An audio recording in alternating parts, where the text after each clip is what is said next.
Eh bien, bonjour à toutes et à tous et bienvenue dans ce nouvel épisode du podcast. Et aujourd'hui, j'ai le plaisir d'accueillir Guillaume Defoy. Salut Guillaume, Salut Johan. merci à toi d'être présent aujourd'hui pour cet épisode.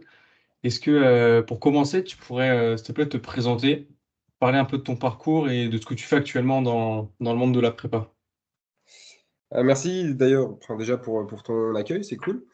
Alors, me présenter, moi, je m'appelle Guillaume Defoy, j'ai 31 ans. Je suis arrivé à Saint-Raphaël il y a un an. J'ai été formé au CEP Cometti à Dijon, où j'avais fait tout mon parcours universitaire. Donc j'ai travaillé 6 ou 7 ans là-bas à m'occuper du centre de formation de Dijon, au hand. Ensuite, arrivé sur le centre de formation du basket, où j'ai géré toute la prépa des 2 centres de formation. J'ai eu une opportunité en Chine, ensuite sur l'équipe nationale, où j'ai préparé pendant un an l'équipe nationale de lutte. Donc j'avais signé 2 ans, mais les conditions en Chine ne sont pas forcément aussi incroyables qu'on pourrait le penser. Donc je suis resté qu'une seule année là-bas au lieu de 2. Et je suis rentré en fin 2023 et je suis arrivé à Saint-Raphaël le début 2024 et du coup j'ai signé au club de Saraf pour la saison 2024-2025. Voilà, en gros, rapidement. Et à côté de ça, je Ok. m'occupe de plusieurs sportifs individuels dans divers sports, que ce soit les sports d'endurance, du rallye, voilà, différents sports très, très variés et c'est très bien parce que ça m'apporte une richesse au niveau des disciplines incroyable et je tiens vraiment à garder ça, ce côté un peu entraînement d'équipe et à côté de ça, développement des athlètes individuels où les besoins sont vraiment hyper différents. Voilà. Tu arrives à faire des liens entre les différentes disciplines? Est-ce que quand tu t'ouvres à un nouveau sport, ça te donne des billes ou ce genre de choses dans d'autres sports, par exemple dans le handball ou ce genre de choses? Quand j'ai commencé sur du handball sur le National 2 en Bourgogne, à Longwy exactement. Et en fait, en parallèle, je me suis occupé de Diane Magnin, qui est un triathlète professionnel, que je m'occupe encore aujourd'hui. Et en fait, bon, j'avais déjà un lien avec le sport de haut niveau, avec Dijon au hand par exemple, et même avec le basket. Euh, et en fait, j'entendais souvent ces athlètes pas se plaindre, mais beaucoup de ressentis de fatigue. Et en fait, à côté de ça, tu as un athlète individuel qui s'entraîne vraiment beaucoup. Et vraiment beaucoup. Bah, par rapport à des sports individuels, par rapport à des sports collectifs, bien sûr, c'est le jour et la nuit hein, en termes de volume d'entraînement. Les Mm. intensités ne sont pas les mêmes, mais du coup, la gestion de la charge est hyper intéressante. Et pour le coup, ça m'a beaucoup apporté d'avoir cet aspect-là, sport d'endurance et sport collectif. Après, dans le développement des qualités physiques, bah, tu t'en doutes, c'est vraiment différent. Mais, mais dans l'approche, je trouve que ça t'ouvre vraiment ton champ d'action. Tu vois ce que je veux dire? Tu entraînes un mec qui s'entraîne 30-35 heures par semaine, tu entraînes une équipe qui s'entraîne peut-être 18-20 heures par semaine. Même si, bien sûr, il y a l'aspect impact, accélération, tout ça, c'est vraiment comment dire, des prises en charge qui sont vraiment différentes. Mais je trouve qu'il y a quand même des choses à tirer dans chaque discipline. Tu vois ce que je veux dire? Et il y a des choses que je prends moi dans le sport co, que j'utilise dans les sports individuels et inversement. Euh, mais toi, par exemple, ton développement de force ou même ta planification. On va juste parler de planification. Planification dans les sports individuels, ça n'a rien à voir. En triathlon, il y a des mecs que j'ai préparé pendant 6 mois avant qu'ils aient une compète. En sport co, la période la plus longue que tu auras, ça sera 6 ou 7 semaines. Donc, Donc non, rien à voir là-dessus, mais dans l'approche, c'est quand même cool de venir mixer un peu les choses. Ok. J'aimerais revenir un petit peu sur ton parcours. Donc, tu as dit que tu étais à Dijon. Tu as fait Mm. licence, master? Alors j'ai commencé avec une licence entraînement. Ouais. Pendant ma troisième année, donc pendant ma dernière année de licence, j'ai passé le DU prépa physique à Dijon, pareil, qui était sur 2 ans comme je l'ai passé en interne. Pendant ma deuxième année du coup de DU, j'ai passé une deuxième licence.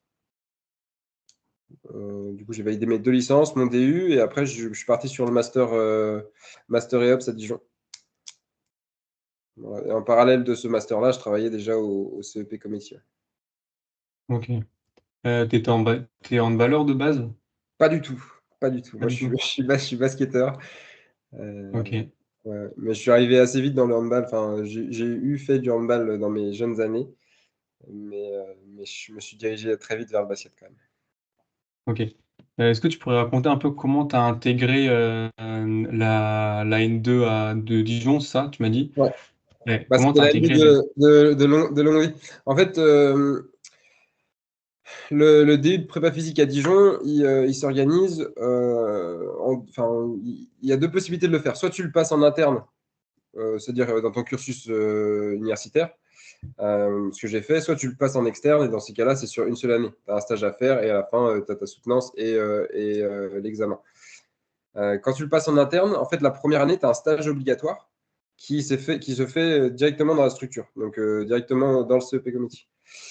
Donc là, du coup, tu as la chance d'avoir accès aux infrastructures, tu as la chance d'être en contact avec les équipes qui sont entraînées là-bas, enfin, qui s'entraînent là-bas. Et en contrepartie, on va dire, tu participes à l'organisation du DU. Voilà, enfin, c'est pour faire les démonstrations pendant les séminaires ou tenir la cafétéria, enfin, voilà, même des tâches un peu logistiques. Mais bon, ça fait partie du truc, quoi. Et en fait, du coup, sur cette première année-là, en fin d'année, il y a une sélection et ils prennent, j'ai pas envie de dire les meilleurs, mais ils prennent les plus investis, tu vois, les plus investis et ceux qui ceux qui sont considérés comme ayant le plus de chances bah, voilà, de faire du bon travail dans la structure. Et donc, moi, j'ai fait partie de ceux-là.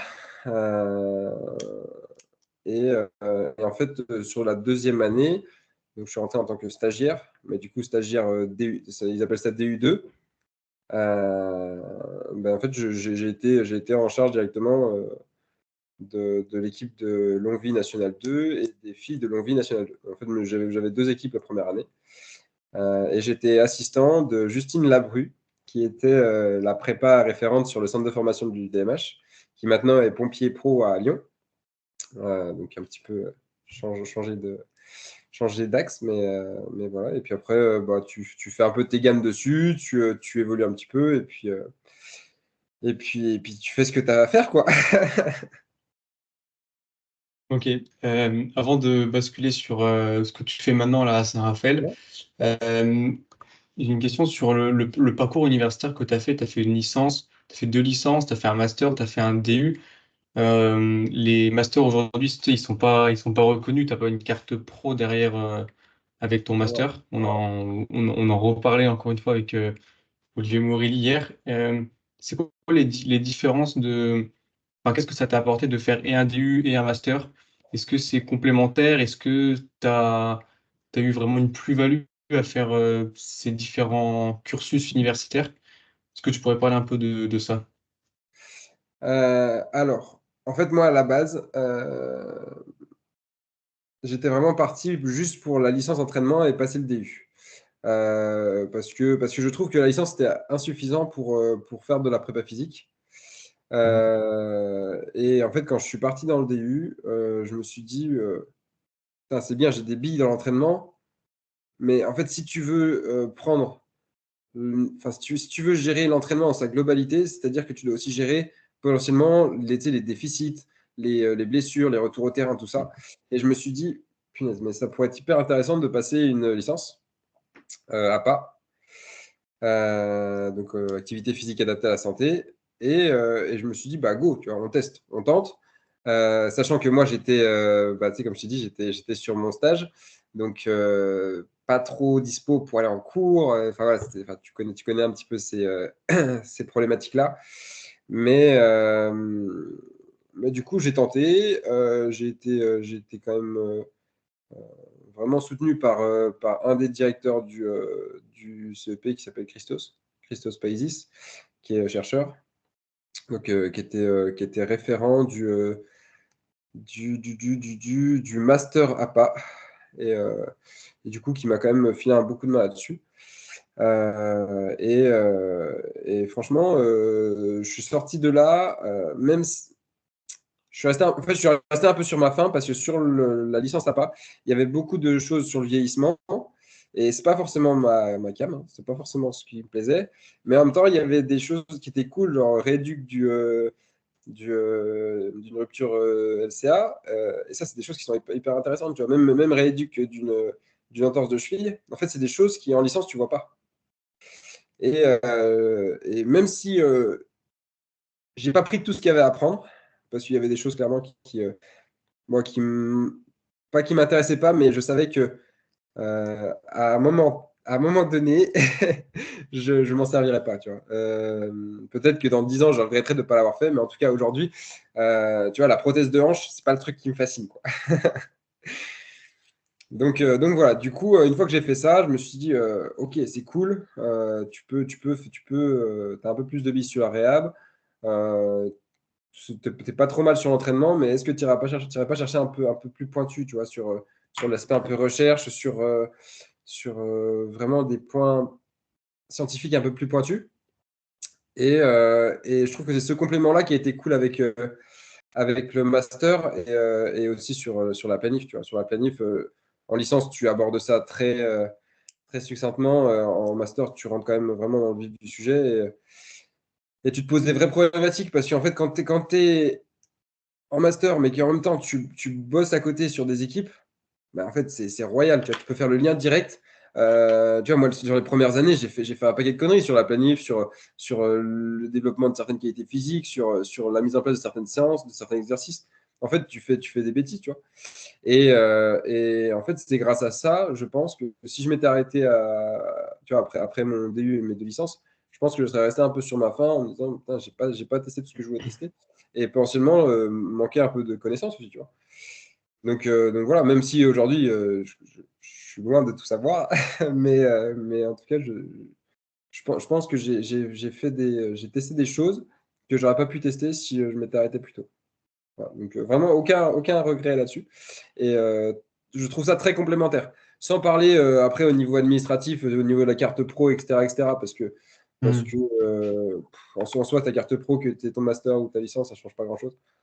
Mais, euh, mais c'est vraiment là pour moi au niveau tu vois, du savoir-faire, quoi.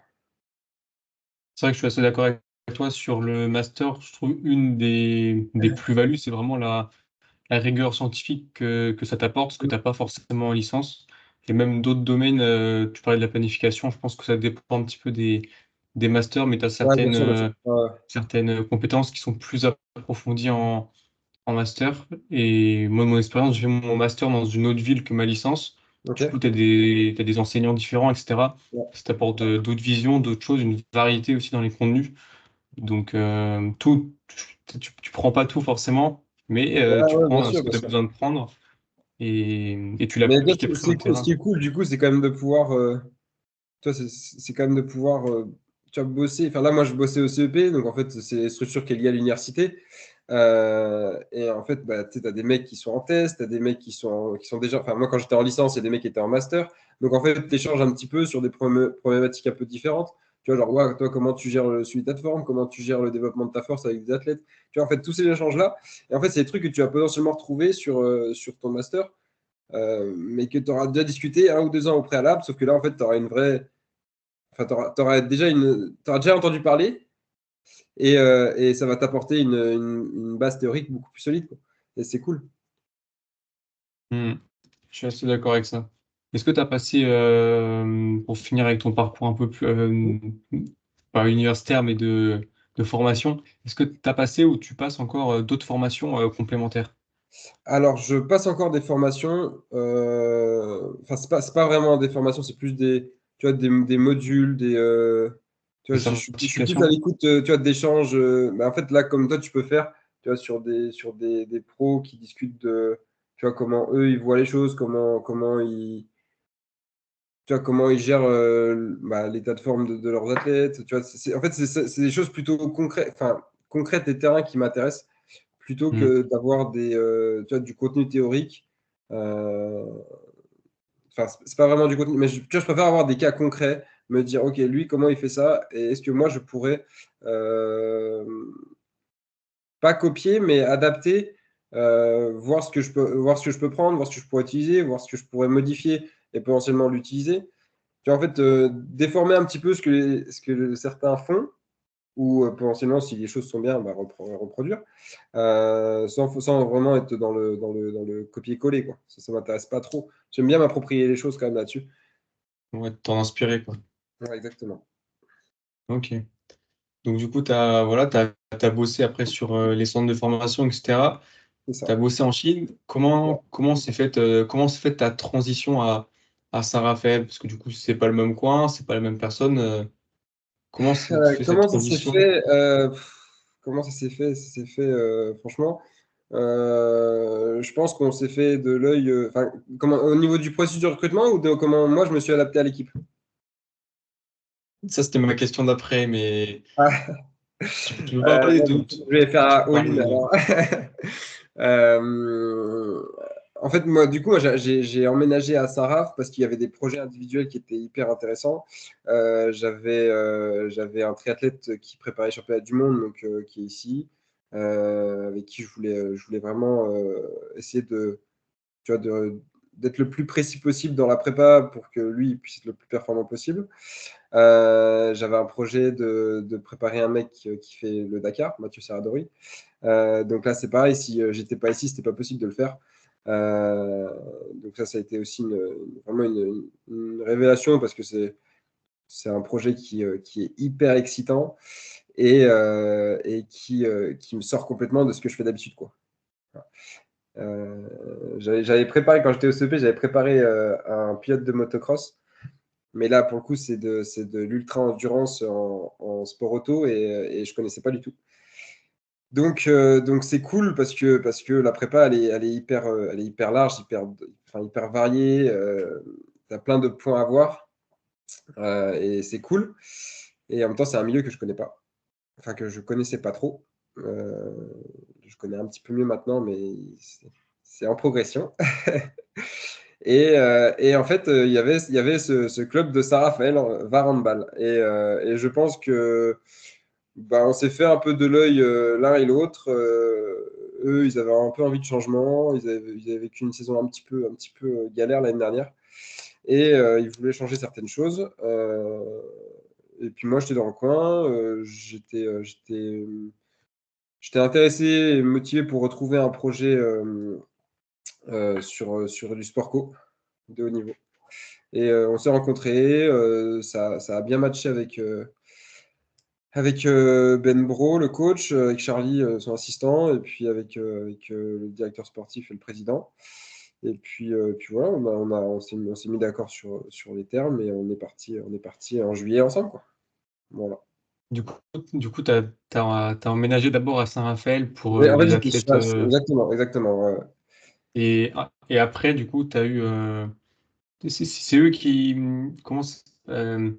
J'ai pas compris comment c'est fait. C'est eux qui sont venus à ta rencontre, c'est toi qui es venu à Non, leur en rencontre. fait, Ils ont mis une annonce. non, non, du tout, du tout. Ils n'ont pas mis d'annonce. Mais ça, maintenant, euh, c'est comment dire? Je trouve que dans le sport de niveau maintenant, c'est dur d'entrer quelque part quand tu suis juste les annonces. Tu vois ce que je veux dire? Ouais, c'est plus Et le ça, réseau, quoi. je trouve ça un petit peu triste parce qu'au final, parfois, il y a des mecs qui vont rentrer quelque part juste par connaissance, sans forcément parler de compétences. Puis je trouve que ça fausse un petit peu le marché, quoi. Tu vois ce que je veux dire? Là, tu recrutes pas un joueur parce que c'est le copain du copain, tu vois, tu recrutes un joueur parce qu'il est bon. Ouais. Euh, et je trouve que c'est un peu dommage de de s'arrêter juste à bon, c'est le copain du copain. Je pense qu'il y a vraiment un échange à avoir là-dessus. Nous, on a quand même beaucoup échangé sur ce que moi j'attendais un petit peu des gars, comment je voyais les choses, Enfin, je leur ai fait part un peu de ma philosophie en prépa. On va en parler de ça. Ouais. Et puis, bah, écoute, les coachs ont été. Enfin, voilà, franchement, ça a bien matché. Et puis voilà, je pense qu'aujourd'hui, les résultats aussi font que bah, je pense que ça travaille bien dans tous les sens du terme. Il n'y a pas question juste de prépa, tu vois, c'est vraiment l'entraînement, les gars sont sérieux, ça travaille bien, mais c'est parce que la dynamique est bonne, tu vois. Et du coup, c'était mon petit coup de gueule par rapport au recrutement, ouais, c'est ça. Mais du coup, donc moi, j'ai été mis en relation avec le président. Le président m'a mis en relation avec le directeur sportif, on a discuté. Et puis, on s'est rencontrés. Voilà, Ok. ça fait comme ça. Et comment tu as géré après ton arrivée? Tu arrives avec les nouveaux joueurs, tu arrives avec un nouveau staff, un environnement que tu Ouais, découvres. bien sûr, bien sûr. Comment tu as vécu cette partie-là? Comment tu t'es, j'ai pas envie de dire comporté, mais comment tu as mis en application un petit peu toutes tes connaissances dans un contexte nouveau pour démarrer au mieux une pré-saison du coup, comme tu es arrivé en juillet? En fait, alors, je vais remonter un peu en arrière.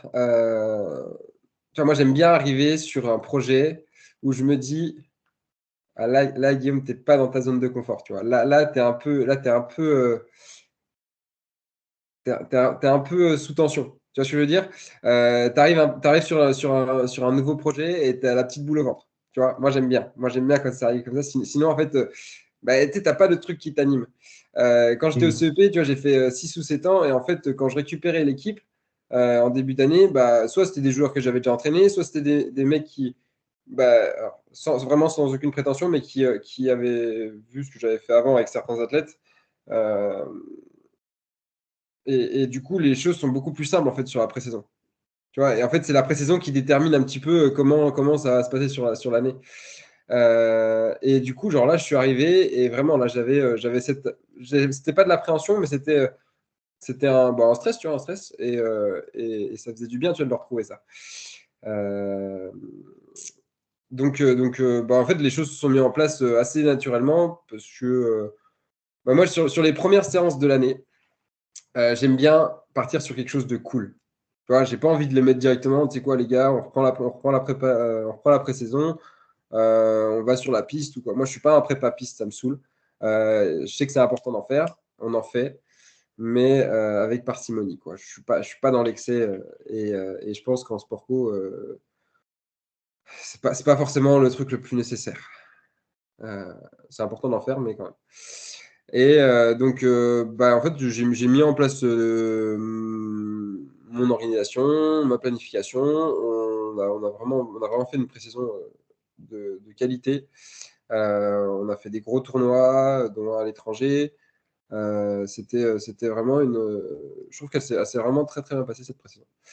Euh, et pourtant, malgré tout le positif que je peux penser de cette pré-saison et les retours positifs que j'ai eu, que ce soit des joueurs ou du staff, on va à Montpellier la première journée, on en prend 13, tu vois. Donc, il n'y a pas de vérité. Mais en tout cas, une chose est sûre, c'est que bah, on était pas mal, tu vois, on était pas mal. Donc voilà, après tu prends une rousse comme ça au premier match, tu vois, ça fait un peu mal. Tu vois, ça fait un peu mal. Donc après, il faut réussir à relancer la machine. Deuxième match, on reçoit à la Maison Chartres, on perd aussi. Donc voilà, fallait juste que les choses elles se mettent un peu dans l'ordre. Je pense que les joueurs ont aussi, tu vois, il aura fallu un temps aussi d'adaptation, de se dire, ok, là, la pré-saison, elle est finie. On part vraiment sur la saison, quoi. Tu vois, là, on arrête un peu de souffrir et on va jouer, quoi. Voilà. Ok. Du coup, ça a moyennement démarré, mais là, d'après les résultats, c'est Ouais, en fait, mieux reparti après. enfin, moyennement démarré en même temps, tu sais, c'est dur, hein. Enfin, tu sais très bien, là, tu joues Montpellier, Nantes, Paris.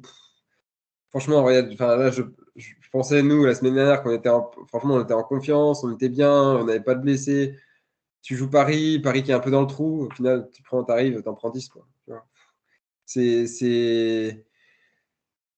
Franchement, contre ces équipes-là, tu n'as pas trop le droit à l'erreur. Tu laisses un ballon traîner ou quoi, tu le payes cash, tu rates un tir, tu le payes cash. En fait, tu n'as vraiment pas le. Il y a une différence mais que ce soit physiquement ou mentalement, dans l'état d'esprit des mecs. Ces gars, ils ont une force mentale qui est incroyable. Tu vois, ils ont des qualités individuelles indéniables. Voilà. Ils sont. Mais selon toi, qu'est-ce qui fait la différence entre bah, le top 3 par exemple de la Star League et les autres équipes? Est-ce que physiquement il y a vraiment des différences? Est-ce que c'est plutôt la prise d'infos où tout va plus vite? Est-ce que c'est mental? Est-ce que il y a un ensemble de choses? Mais est-ce que Non, toi tu je perçois pense que vraiment c'est des je pense que c'est facteurs? vraiment, je pense que c'est vraiment un tout. Alors, là où je pense qu'il n'y a pas de différence, c'est sur l'extra. Euh, mais Qu'est-ce que tu appelles l'extra? bon, l'extra sportif, tu vois, sur leur façon de s'alimenter, Ah oui, sur leur hygiène de vie, etc. Je pense qu'il n'y a pas trop. Je suis pas sûr qu'il y ait une grosse différence. Je pense que c'est des mecs qui ont des qualités intrinsèques incroyables et qui sont bien exploités. Euh, je pense que physiquement, ouais, ils sont. Enfin, tu prends un mec comme Elohim Prandi, c'est incroyable. Il a une puissance et en même temps, il bouge hyper bien. Tu vois, tu vois, c'est fort. Tu vois, c'est des mecs comme ça, mais c'est pas pour rien qu'ils sont à ce niveau-là aussi. Euh, après je pense vraiment que c'est un tout. Ils ont une capacité à se mettre en mode, à enclencher un mode qui fait que quoi qu'il se passe à côté, même si tu vois, nous au final on a une balle de -4, enfin de +4, pardon, en 3 minutes, t'es à -4. Tu vois. Je passe de +4 à -4 bah, peut-être pas à 3 minutes, mais tu vois, en 5-7 minutes, t'es derrière. Tu oui. vois, et ça, même si tu es dans une bonne dynamique, eux, franchement, à aucun moment, on les a sentis en panique. Et ça, je trouve que c'est une force mentale incroyable.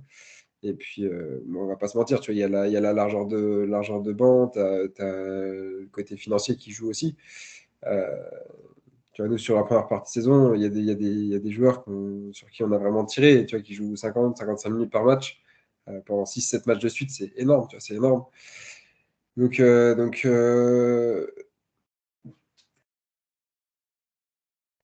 dire qu'ils ont plus de gloire à tirer de ça, je sais pas.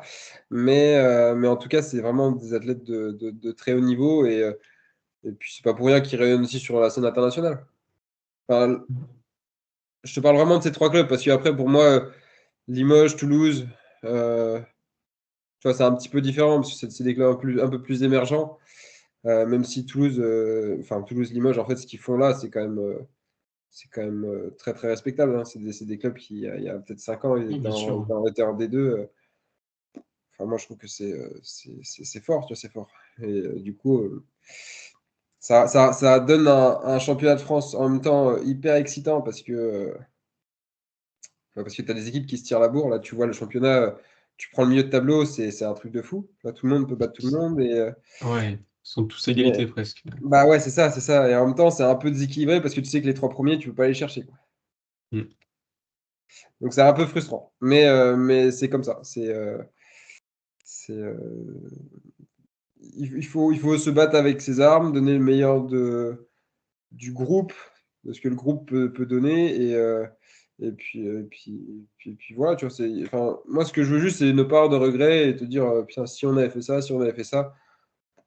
Enfin, tu vois, là, moi, j'ai à disposition tant de joueurs. Bah, je veux que les 15 joueurs, ils soient bah, à leur capacité de performance maximale. Tout à l'heure, tu parlais de ta philosophie d'entraînement. Est-ce que tu arriverais à la définir, à mettre des mots un petit peu sur comment tu vois en tout cas ta préparation physique? Tu sais que c'est une question Ouais, je compliquée, sais, ça, mais c'est le truc que je toi. peux dire. Alors, il faut faire ça tellement. Non, enfin, euh, j'ai été formé à l'école Cometti, donc moi, je mets vraiment la force au centre de tout. Tu vois, la qualité, elle viendra avant la quantité. Maintenant, c'est comment tu mets ça en place. Je pense que tu as des choses qui sont, tu vois, qui sont, sur lesquelles tu ne peux pas déroger. Tu as une équipe de sport co, et ben, il faut qu'il soit comment? Il faut qu'il soit bien au niveau énergétique, il faut qu'il soit bien au niveau musculaire. Donc, qu'est-ce que tu vas mettre en place? Tu vois, je pense qu'il y a des choses que tu peux mettre en place rapidement. Il y a des choses qui prennent, qui prennent plus de temps tu vois, à instaurer quand tu as des sessions de test ou des sessions de développement de force. Bah, tu as des timings aussi à respecter. Donc, tu vois, c'est délicat de te dire, moi, je mets ça en place, je mets ça en place. De façon tu vois, intemporelle, tu vois. Je dis ça aujourd'hui, ça sera valable toute ma vie. En tout cas, là, aujourd'hui, c'est sûr que la force, bah, tu sais, c'est la base. Que ce soit sur l'explosivité, que ce soit sur la vitesse, que la force pure, enfin, même sur la prévention des blessures, tu vois, c'est un item qui est indispensable à la performance. Du coup, moi, je la mets vraiment au centre du projet.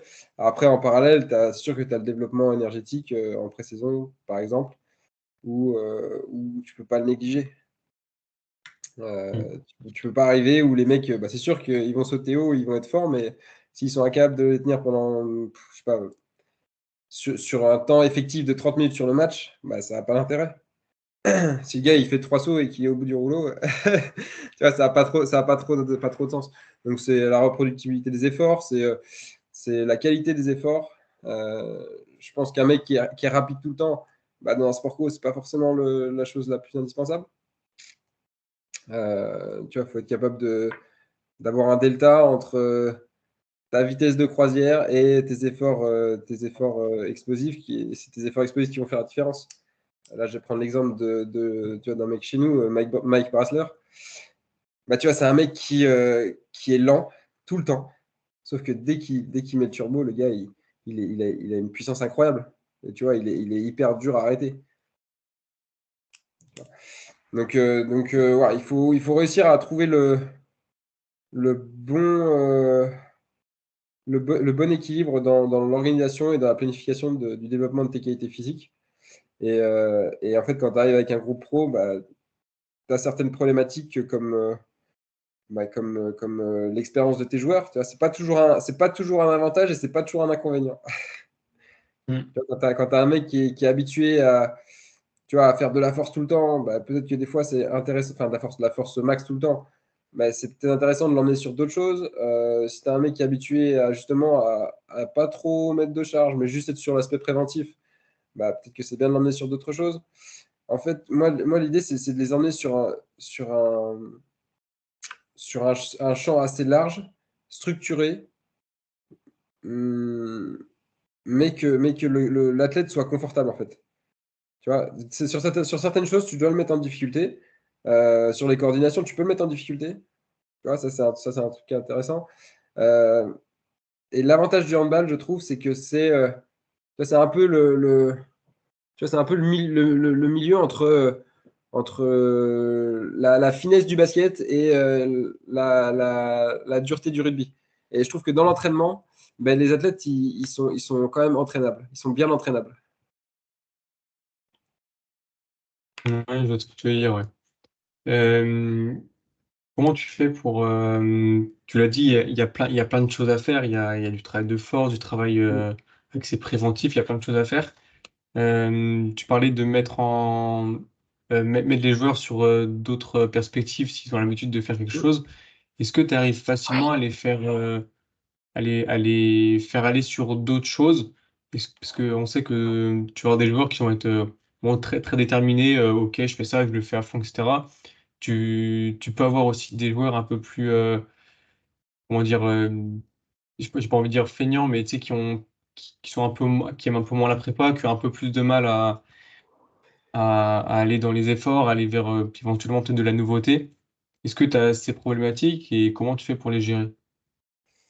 Ben, je pense que dans tous les cas, quand tu as un groupe de 15-20, bah, tu vois, tu as 15 athlètes différents. Moi, je pense que sur la pré-saison, c'est toujours difficile. Tu vois, moi, je suis vraiment pour l'individualisation parce que chacun a des besoins différents, mais même en fonction des postes. Tu vois, genre là, tu prends un arrière ou peu importe, tu prends un meneur de jeu au basket ou un défenseur central au foot. Enfin, franchement, peu importe la discipline, tu prends un même poste, tu prends trois athlètes différents, les trois athlètes différents auront un besoin différent. Tu vois, ça sert à rien potentiellement. Tu vois, un mec qui va être très très lent, je suis pas sûr que tu puisses le faire devenir très très rapide. Ouais, Tu, je pour- tu suis pourras, d'accord. tu pourras limiter, tu pourras limiter certaines lacunes, mais de là à le transformer jour et nuit, c'est un travail de très très longue durée et du coup sur une saison, c'est quand même difficile. Tu vois, l'idée c'est quand même qu'il soit performant sur la saison. Euh, et bien sûr, conserver l'intégrité physique, évidemment. Mais, euh, mais du coup, dans un groupe, bah, tu vois, tu as un certain qui. Je vais prendre l'exemple des gardiens de but. Sur les gardiens de but, ils sont hyper routiniers. Certains. Certains. Tu vois, ça fait 15 ans qu'ils font ça, donc il faut qu'ils continuent à faire ça. Moi, je suis arrivé un petit peu cette année. Moi, je déteste ça. Tu vois, moi, ça m'angoisse. Les mecs qui s'entraînent toujours pareil. Moi, ça m'ennuie. Enfin, même moi, en tant que prépa, je m'ennuie. Tu vois, de dire, OK, bon, lundi, c'est squat, mercredi, c'est soulevé de terre. Tu vois. En vrai, moi, ça m'ennuie. Euh, Comme je t'ai dit tout à l'heure, que tu as un équilibre dans ta prépa et qu'il y ait une logique, évidemment.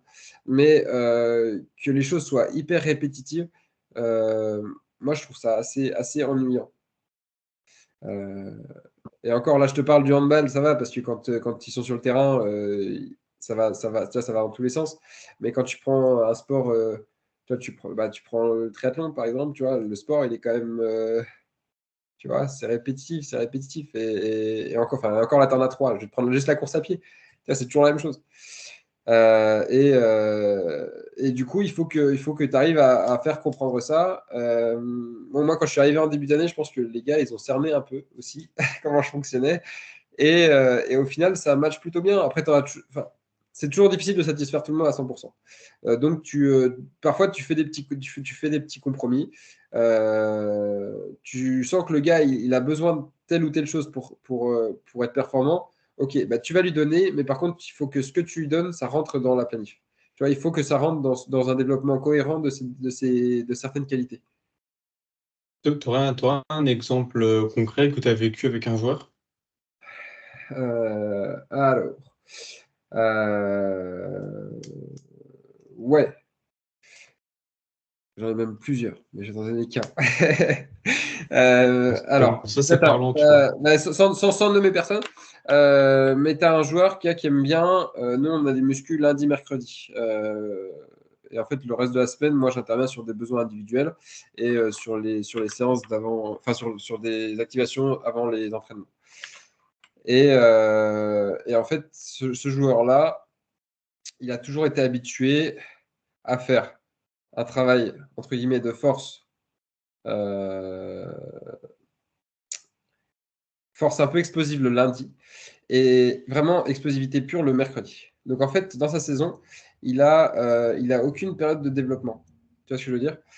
Euh, cette démarche, je la comprends et elle n'est pas complètement incohérente, mais enfin, elle n'est pas complètement, elle est pas incohérente, mais je pense que sur la saison, tu vois, le genre là, par exemple, sur la première partie de saison, il y a une période où on a enchaîné 9 matchs.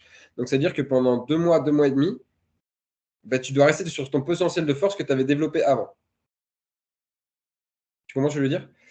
Et en fait, ce potentiel-là, au bout d'un moment, bah, ok, il va tenir 3 à 4 semaines, mais au bout d'un moment, si tu n'as pas un petit rappel, et ben ce potentiel que tu avais, il va commencer à diminuer. Et du coup, c'est intéressant de venir chercher des intensités qui sont élevées à certains moments. Même si c'est sur des volumes qui sont faibles, c'est pas grave. Mais juste ça, il faut réussir à le faire comprendre et, et à intégrer ça un peu en douceur dans un entraînement. Tu vois? Parce que si tu arrives, tu mets genre un 3x3 tu mets 4 séries de 3 squats à 90% un lundi, mais le gars, il va te dire, wow, mais je peux pas faire ça, moi, je peux plus m'entraîner après. Donc, il faut réussir à le faire un petit peu en douceur. Tu vois, faut réussir à intégrer le truc pour que l'athlète soit réceptif et qu'ils comprennent aussi, tu vois. Il faut qu'ils mettent du sens à ça. Et je pense que sur la muscu, comme je te disais, les handballeurs, ils sont quand même réceptifs et ils ont conscience de leurs besoins. Donc, c'est des choses qui ne sont pas forcément hyper difficiles à apporter.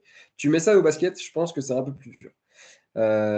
J'ai jamais entraîné d'équipe de basket professionnelle, mais j'ai entraîné plusieurs sportifs, enfin plusieurs basketteurs pro. Et en fait, en saison, tu vois, c'est tranquille. Tu peux pas te permettre de. Enfin, les gars, ils veulent pas jouer avec des courbatures, ils veulent pas jouer avec un peu de fatigue musculaire. Et du coup, en fait, tu fais rarement de force, tu fais beaucoup de préventif, tu fais des mouvements à grande amplitude pour venir chercher un peu l'amplitude musculaire et articulaire. Mais le truc, c'est qu'en fait, c'est des intensités élevées, tu vas pas beaucoup en chercher dans la saison. Donc, en fait, je trouve que tu te tires un peu une balle dans le pied, non seulement en tant que prépa, mais le joueur, tu vois, le joueur, il va se dire, attends, je fais une petite pause, je vais juste fermer un peu le sort, sinon tu vas rien. Oui. Du coup, je te disais que, en fait, cette problématique-là, pour des sports co, ben, c'est dur parce que les saisons en sport co, elles sont longues. Donc, ok, il faut que tu arrives à ménager ta monture, mais tu dois quand même mettre certaines intensités à certains moments pour pouvoir garder ton efficacité. Tu vois, ton efficacité physique, tu vois, c'est pas moi qui vais faire en sorte que le gars il va être à 10 sur 10 à 3 points. Tu vois? C'est pas moi qui vais déterminer. C'est pas moi qui va faire en sorte que ton arrière gauche il va mettre tous ses tirs en pleine lulu. Tu vois? C'est pas moi qui vais décider de ça. C'est sa qualité à lui, c'est son travail technique. Mais par contre, je peux faire en sorte que, ok, le gars là, au fur et à mesure du match, il va réussir toujours à tirer aussi fort ou à tirer ou à garder sa lucidité pendant l'effort. Tu comprends ce que je veux dire? Ouais, ouais. Du coup, là, tu as pris l'exemple d'un joueur. Mm. Et t'en parlais tout à l'heure, je crois, de l'individualisation. Tu disais que chaque joueur a des besoins spécifiques, ce qui est vrai. Mais après, on sait qu'en pratique, individualiser, c'est pas toujours évident, des fois quasi impossible. Comment tu t'organises là-dessus? Est-ce que tu individualises en sous-groupe? Est-ce que tu fais des séances Euh, communes? Tu me diras, alors, ça va dépendre des moments, mais ouais, c'est vraiment par moment. Moi, je pense que sur les grosses phases de développement, pré-saison et trêve hivernale, en fait, tu as tellement un gros volume d'entraînement que c'est vraiment dur d'individualiser. Euh, Nous, on n'a pas la chance d'avoir un monitoring à Saraf. Euh, mais par contre, tu vois, par exemple, sur enfin, l'entraînement au niveau énergétique, et ben, ça, c'est individualisé. Tu vois, parce que là, c'est un moment où on va mettre un gros volume. Et du coup, c'est important que chacun soit en gros représentatif de ses besoins. Tu vois, ça sert à rien à un gardien qui fasse la même distance qu'un ailier ou un arrière. Donc ça. Ensuite, en saison, je pense que c'est indispensable d'individualiser pour chacun. Donc ça, moi, sur la saison, chacun a sa séance en fonction de ses besoins et en fonction aussi des. Ça, surtout pour les jeunes, tu as un peu les directives, euh, tu vois, des coachs. Tu vois, on a souvent des discussions sur les besoins de tel ou tel joueur. Est-ce que ce serait pas mal de lui mettre un peu de vitesse? Est-ce que ce serait pas mal de lui mettre un peu de force? Tu vois, de le renforcer un peu au niveau tu vois, de la sangle abdominale, des choses comme ça. Et du coup, après, ça c'est adapté dans le plan. Mais en fait, moi, du moment où je peux individualiser, je le fais. En fait, des fois tu as la contrainte de temps où tu peux pas le faire, donc tu fais pas. Euh, mais je pense que c'est important, c'est important. Et puis même pour comment dire, la dynamique du groupe, tu vois que du groupe, mais en fait là c'est surtout pour l'individu. En fait, quand tu sens que tous tes joueurs avancent, ton groupe il avance. Si t'en as la moitié qui sont pas dans cette dynamique-là, en fait ton groupe il va pas forcément aller dans le sens que tu veux. Donc ça reste des humains. Donc du moment où les gars ils sentent que tu leur portes de l'importance, ils vont te suivre. Tu comprends ce que je veux dire?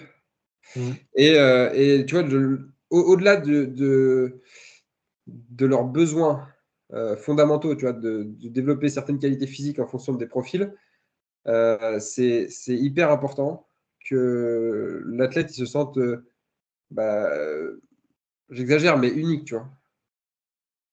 Donc, si il sent que tu lui portes de l'importance, alors dans ces cas-là, il va te suivre, il va travailler, il va mettre l'investissement qu'il faut en séance. En vrai, un mec, tu lui mets une séance un peu explosive, un peu explosive ou un peu puissance, et que le gars il se dit, mais en fait, je vois pas l'intérêt. Mais en fait, l'intérêt qu'il va mettre dans la séance, il va être nul. Et en fait, le, le, le travail que lui va effectuer au sein même de sa séance, bah, il va perdre tout le sens. Je ne sais Mm. pas si j'ai été clair. En gros, Si, si. tu mets un travail d'explosivité, le gars, il met aucune intensité, aucune attention, pardon, aucune attention dans ses répétitions. En fait, tu perds tout le sens de ton explosivité. Donc, en fait, tu vas faire une séance de force lambda, et sa séance, enfin, je dis pas qu'elle sert à rien, mais quand tu as 2 séances par semaine, tu es obligé d'optimiser ton travail. Tu vois, si tu es à 5 fois par semaine, bah, en fait, c'est facile. Tu mets des petits volumes à chaque fois. Lundi, mardi, tu peux te permettre de charger un peu plus. Jeudi, vendredi, tu mets un peu moins de volume. Et en fait, c'est facile, tu vois, c'est facile. Quand tu les as 2 fois par semaine, c'est des séances qui sont quand même volumineuses en termes de travail effectif. Les séances, elles ne sont pas très longues, hein, tu vois, ça fait 1h15, 1h30. Mais ça travaille quand même, ça travaille beaucoup. Et si pendant 1h15, 1h30, les gars, ils mettent pas de sens dans ce qu'ils font, ils mettent pas les intentions qu'il faut, bah, t'es pas loin de perdre ton temps quand même. Ouais, je suis entièrement d'accord avec toi là-dessus. Mais ce qui attire ma curiosité dans ce que tu dis, c'est je suis d'accord qu'il faut expliquer aux joueurs l'intérêt de tel exercice, de telle séance pour que ça suscite leur intérêt et qu'ils mettent les intentions derrière. Comment tu arrives à transmettre ce message et si en parallèle, tu as une séance indiv pour chacun. Enfin, j'ai un peu deux questions en une. Comment tu fais pour leur montrer l'intérêt s'il y a plusieurs séances dans ta séance en fonction de l'individualisation? Et ça rejoint un peu une deuxième question en parallèle. Comment tu gères ta séance avec une séance individuelle pour chaque joueur? Par rapport à la première question, déjà. Euh, En saison, comme je te disais tout à l'heure, c'est compliqué d'avoir des périodes de développement. Il y a des périodes où tu dois faire des petits rappels. Et ça, moi, dans ma planif, c'est généralisé. C'est-à-dire que bah, pour certains, surtout pour les plus anciens, ces rappels-là, ils sont un peu plus espacés. Pour les plus jeunes, ils sont quasiment sur de la force chaque semaine. Euh, je pense c'est pas je pense, c'est qu'ils comprennent comment je travaille. Donc en fait, quand je leur explique que c'est des méthodes explosives, que c'est des méthodes de puissance, euh, ils ont conscience de l'intensité qu'ils doivent y mettre. Après, moi, pendant la séance, en fait, ils ont essayé l'échauffement. Je check que tout soit OK au niveau de la compréhension de la séance. Et, euh, et après, moi, je leur donne des feedbacks. Tu vois, si je vois que la première série ou la première rep, elle n'est pas bonne, et ben en fait, je lui apporte les feedbacks nécessaires pour que le travail qui va suivre, il soit de qualité. Tu vois, en vrai, tu as, toujours t'as toujours des dommages collatéraux, tu vois.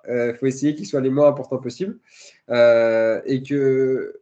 Mais je pense vraiment que les athlètes, ils ont conscience de ça.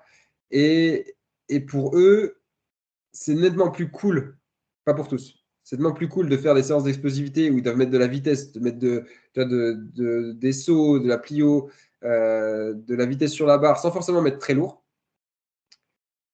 Ça, ils vont y mettre du sens. En fait, ils vont comprendre, ils vont apprécier le faire, le travail. Euh, T'en as d'autres qui aiment bien sentir, tu vois, se sentir un peu pumpé, tu vois, sentir qu'ils sont forts. Et ça, dans ces cas-là, bah, c'est très bien, tu vois, il y a pas de problème. Mais du coup, les besoins sont un peu différents. Tu vois, par exemple, j'ai un pivot qui aime bien se sentir, tu vois, se sentir fort, mais vraiment faire de la force. Et du coup, c'est des besoins qui sont hyper individuels. Et potentiellement, je te prends l'exemple de Mike Brasseur tout à l'heure, bah, tu vois, genre, c'est un mec qui a besoin de mettre de la vitesse sur la barre. Tu vois, sauf qu'un mec comme ça, tu ne peux pas toujours lui mettre de la vitesse sur la barre, parce que je te parlais du potentiel tout à l'heure, bah, en fait, ce potentiel-là, il va diminuer. Donc, c'est intéressant aussi de mettre des rappels. Et quand c'est les moments de rappel, c'est important qu'ils comprennent pourquoi on le fait et à quel moment on le fait. Tu vois, par exemple, là, on va être en coupure la semaine prochaine. Ils vont avoir un rappel, un gros rappel fin de semaine prochaine. C'est important que tu trouves les bons moments pour le faire et qu'en même temps, ça leur apporte le moins de fatigue possible. Ok. Et ta deuxième question, c'était, rappelle-moi. Comment tu gères ta séance, comment tu animes ta séance, comment tu l'organises avec une séance individuelle par joueur? Ouais. Comment j'organise? En fait, moi, ils ont tous leur. Moi, je ne sais pas là, mais. En gros, tiens, je vais te donner. Tiens, je te montre un petit peu ça. Hop là. Tu vois, là, il y a tous les noms athlètes. Il y a leur nombre, il y a leur exercice, il y a leur nombre de séries, il y a leur nombre de répétitions. Et en fait, là-dessus, on va dire que moi, je fonctionne souvent avec 2 ou 3 exercices. Ils ont un exercice général. Après, ils ont soit un exercice très dynamique, soit un exercice un peu multiforme, tu vois, entre les deux. Tu vois, bon, ça c'est vraiment CEP Comedy. Tu vois, tu as généraux, multiforme et spécifique. Et en gros, soit j'utilise les trois dans ma série, soit j'en mets deux. Et en gros, je vais mettre un contraste de charge du lourd, moyen et léger. Et un contraste de vitesse. Et en fait, ces mouvements-là, ils l'ont. Les mouvements, pardon. Les mouvements de base, ils les ont. Ils les connaissent. C'est mes mouvements de force. Ensuite, c'est des mouvements sur lesquels je vais mettre un peu plus de vitesse et ça va demander peut-être un peu plus de coordination. Et le dernier, ça va être mon exercice de vitesse. Okay, donc ça, c'est sur un déroulé un peu de séance genre mercredi. Tu vois. C'est comme ça que je fonctionne avec beaucoup. Et après, là où c'est un peu plus compliqué, c'est sur l'organisation des exercices de vitesse. Parce que moi, je suis un peu chiant. Et j'aime bien que les gars ne soient pas toujours sur la même chose. Tu vois, donc je vais apporter beaucoup de variations dans mes exercices. Et du coup, les gars, des fois, ils sont un peu perdus en se disant putain, c'est quoi genre step up sauter, changement de direction, accélération. Tu vois. Et du coup, donc ça, il faut que je leur explique. Et moi, je leur explique individuellement. Moi, j'ai pas de. Le temps qu'ils s'échauffent, etc., moi, ça me laisse 20 minutes avant qu'ils commencent. Enfin, 20 minutes. Ça me laisse un quart d'heure avant qu'ils arrivent sur cet exercice-là. Donc, moi, je passe auprès de tout le monde, ou les gars viennent me voir quand ils ont des questions. Et voilà. Mais on fonctionne comme ça, et ça fonctionne plutôt bien. Voilà. Du coup, ils ont tous une séance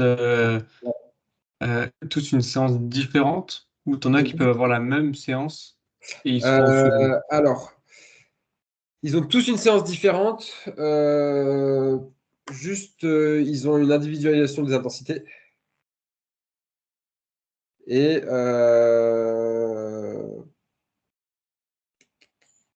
et voilà. Ouais, non, franchement, c'est. Tu vois, par exemple, mes pivots, ils ont un bloc d'entraînement commun.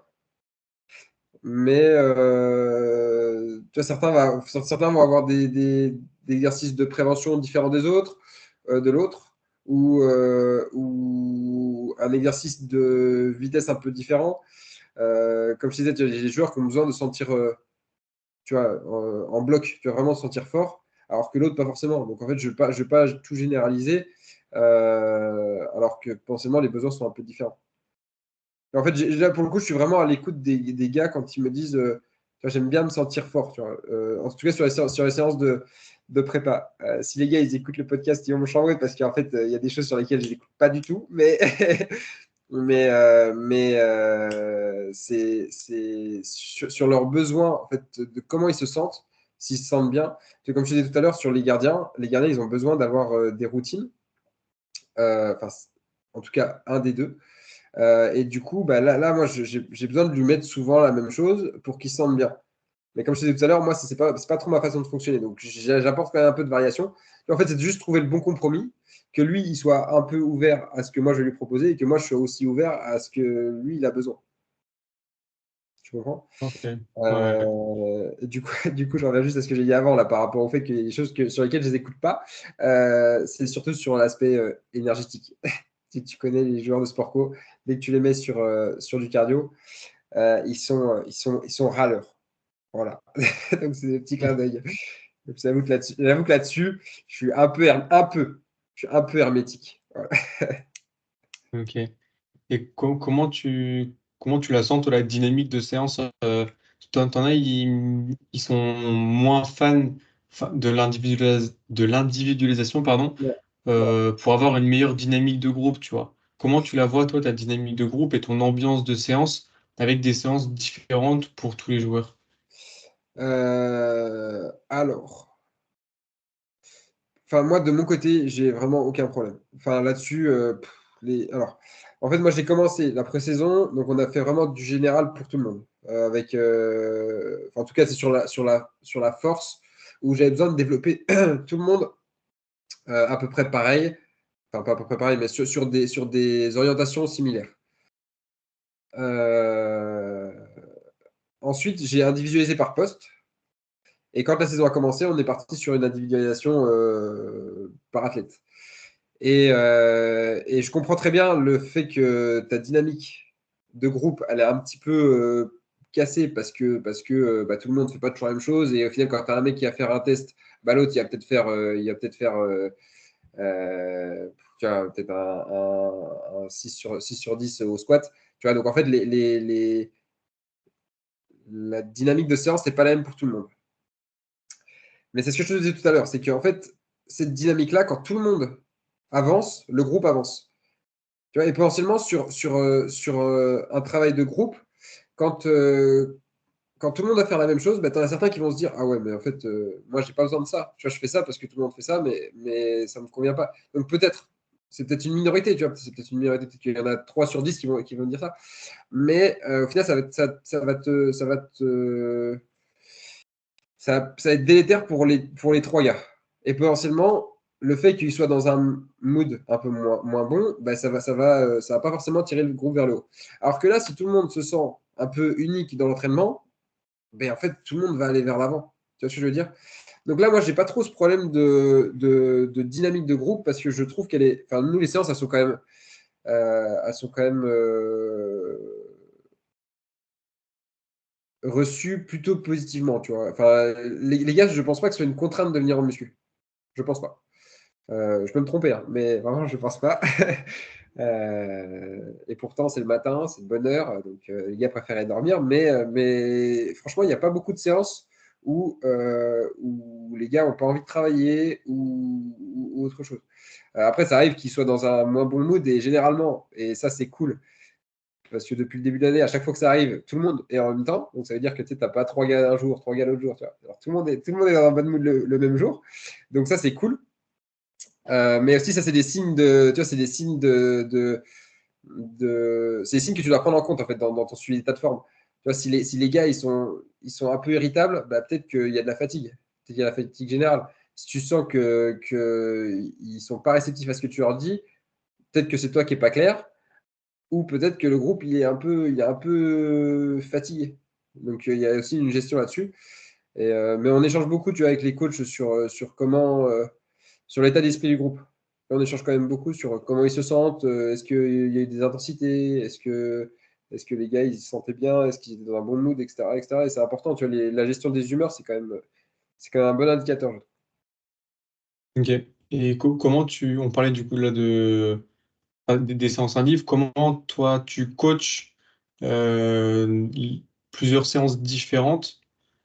Et c'était quoi ma deuxième question? Ah oui, une deuxième question un peu associée, rien à voir avec l'individualisation, mais est-ce que tu fais avec des joueurs pros comme ça qui ont déjà beaucoup d'expérience, est-ce que tu apportes aussi des correctifs techniques, malgré certains qui peuvent avoir plusieurs années d'expérience?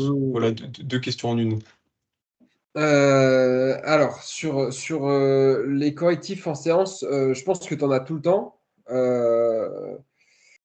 Mais c'est pas forcément négatif, tu vois. Parfois, juste, moi, ma façon de voir les choses, ou ma façon de voir tel ou tel mouvement, eh ben, elle va être différente de comment eux, ils ont vu.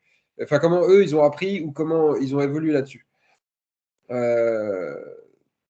je vais te prendre un exemple un peu bête. Tu vois, sur un deadlift classique, tu vois, moi, je sais que je veux vraiment que ça soit un exercice qui tape sur la chaîne post. Tu vois, si je le fais en position hyper fléchie, ben en fait, moi, c'est pas ça que je vais aller chercher. Donc, même si les intensités sont moins élevées, c'est pas grave. Je préfère que mon athlète il soit sur ce que j'attends, parce qu'en fait, au niveau des contraintes, moi, je les attends là-dessus. Tu vois, en fait, c'est toujours pareil, c'est toujours une question d'équilibre. Si je leur mets du squat et après je leur mets du deadlift et au final mon deadlift il est fait comme un squat, ben en fait, c'est pas ça que je vais aller chercher. Tu vois, là, c'est vraiment un exemple classique, tu vois, un peu bête, mais du coup, certains athlètes, ils sont vraiment sur une habitude de mouvement que, que moi, je n'ai pas, tu vois. Donc, sur certaines choses, je tolère parce qu'il n'y a pas forcément d'impact. Tu vois, par exemple, l'haltéro. L'haltéro, ça, c'est pas, c'est une problématique énorme dans l'entraînement parce que c'est un outil qui est incroyable, mais ça demande beaucoup de temps. Et en fait, ce développement-là, certains l'ont déjà eu par le passé, parce que soit en centre de formation, tu peux prendre ce temps-là, parce que c'est pas grave, tu vois, la priorité, c'est le développement individuel des joueurs, c'est pas la performance collective. Euh, enfin, en tout cas, moi, c'est comme ça que je concevais les choses quand j'étais à Dijon. Donc voilà, mais aujourd'hui, là, je peux pas me dire, OK, là, on part sur un cycle de 6 semaines en haltéro. Mais parce qu'en fait, moi, ça me flingue ma planif, tu vois. Genre là, ça prend beaucoup de temps. Même si tu fais 20 minutes, tu vois, d'haltéro à la fin de la séance ou au début de séance, sur du placement, sur de l'apprentissage moteur. Mais en fait, le truc, c'est que c'est 20 minutes où ça leur demande un investissement mental hyper important. Et, euh, et, et ça vient aussi du coup je refais le parallèle par rapport à ce qu'on disait au tout début, c'est par rapport au sport individuel d'endurance, où souvent euh, le surentraînement, la surfatigue, elle vient d'une surcharge mentale. Et du coup, moi, je suis vigilant là-dessus parce que même s'ils ne s'entraînent pas beaucoup, euh, tu vois, il faut quand même tenir compte de leur confort mental. Tu vois, il faut pas qu'ils soient, enfin, leur confort psychologique. Si les gars ils saturent de l'entraînement, tu vois, c'est pas le fait c'est pas le fait de s'entraîner une fois cet après-midi. Tu vois, c'est pas ça le problème. C'est la répétition. Et me dire que pendant 6 semaines, ils vont faire du coup 2 séances par semaine, donc ça leur fait 12 séances d'haltéro. Même si je te dis on fait 20 minutes, mais en fait c'est usant, tu vois, c'est usant mentalement, ça leur demande de la concentration. Et moi, franchement, je préfère qu'ils soient concentrés sur le handball plutôt qu'ils soient concentrés sur un mouvement haltéro. Voilà. En tout cas, quand le mouvement haltéro est pas maîtrisé. Là, j'ai des joueurs qui maîtrisent très bien l'haltéro et moi, je vais leur donner des feedbacks là-dessus, tu vois, sur certaines choses, sur certains mouvements. Mais je vais pas prendre un mec qui a jamais fait d'haltéro et me dire, vas-y, là, tu claques un épaulé. Tu comprends ce que je veux dire? Ok. Ouais, ouais. Et sur le coaching, Et sur le comment coaching, tu c'est ce parles que du je te coaching? disais, en fait. Je vais te décrire un petit peu comment se passe une séance type. Euh, Vas-y. donc on commence déjà, il y a un petit speech du coach pour présenter la semaine, présenter la fin de semaine, ou mettre un peu en condition sur les contenus qui vont arriver, ou sur le match qui va arriver, ou faire un petit bilan rapide sur le match qu'il y a eu. Et ensuite, moi, je prends une partie mobilité déverrouillage qui sera plus conséquente le lundi que le mercredi. Ça, c'est sur une semaine classique où on joue le vendredi ou le samedi. Euh, et ensuite, ils ont chacun leur feuille avec leur séance. Donc, comme je disais tout à l'heure, chacun va connaître, on va dire, 80% des mouvements qu'il y aura sur la séance. Allez, 70. Mais ouais, c'est ça, ouais, parce que je change quand même pas mal de choses. Et en fait, des fois, juste le mode d'exécution va changer. Donc, en fait, le gars, il a l'habitude de faire quelque chose. Sauf qu'en fait, moi, je vais juste changer un peu la modalité d'exécution. Donc, généralement, c'est souvent les mêmes qui viennent me voir en premier en me disant ouais, explique-moi ça, explique-moi ça. Donc moi, je leur explique la séance ou le bloc. S'ils commencent par les membres infs, je leur explique les membres infs. Ils font les membres infs et ensuite ils viennent me voir pour les membres sup. Et après, moi, je passe partout. Je vois, je contrôle que tout est clair pour tout le monde. Et après, sur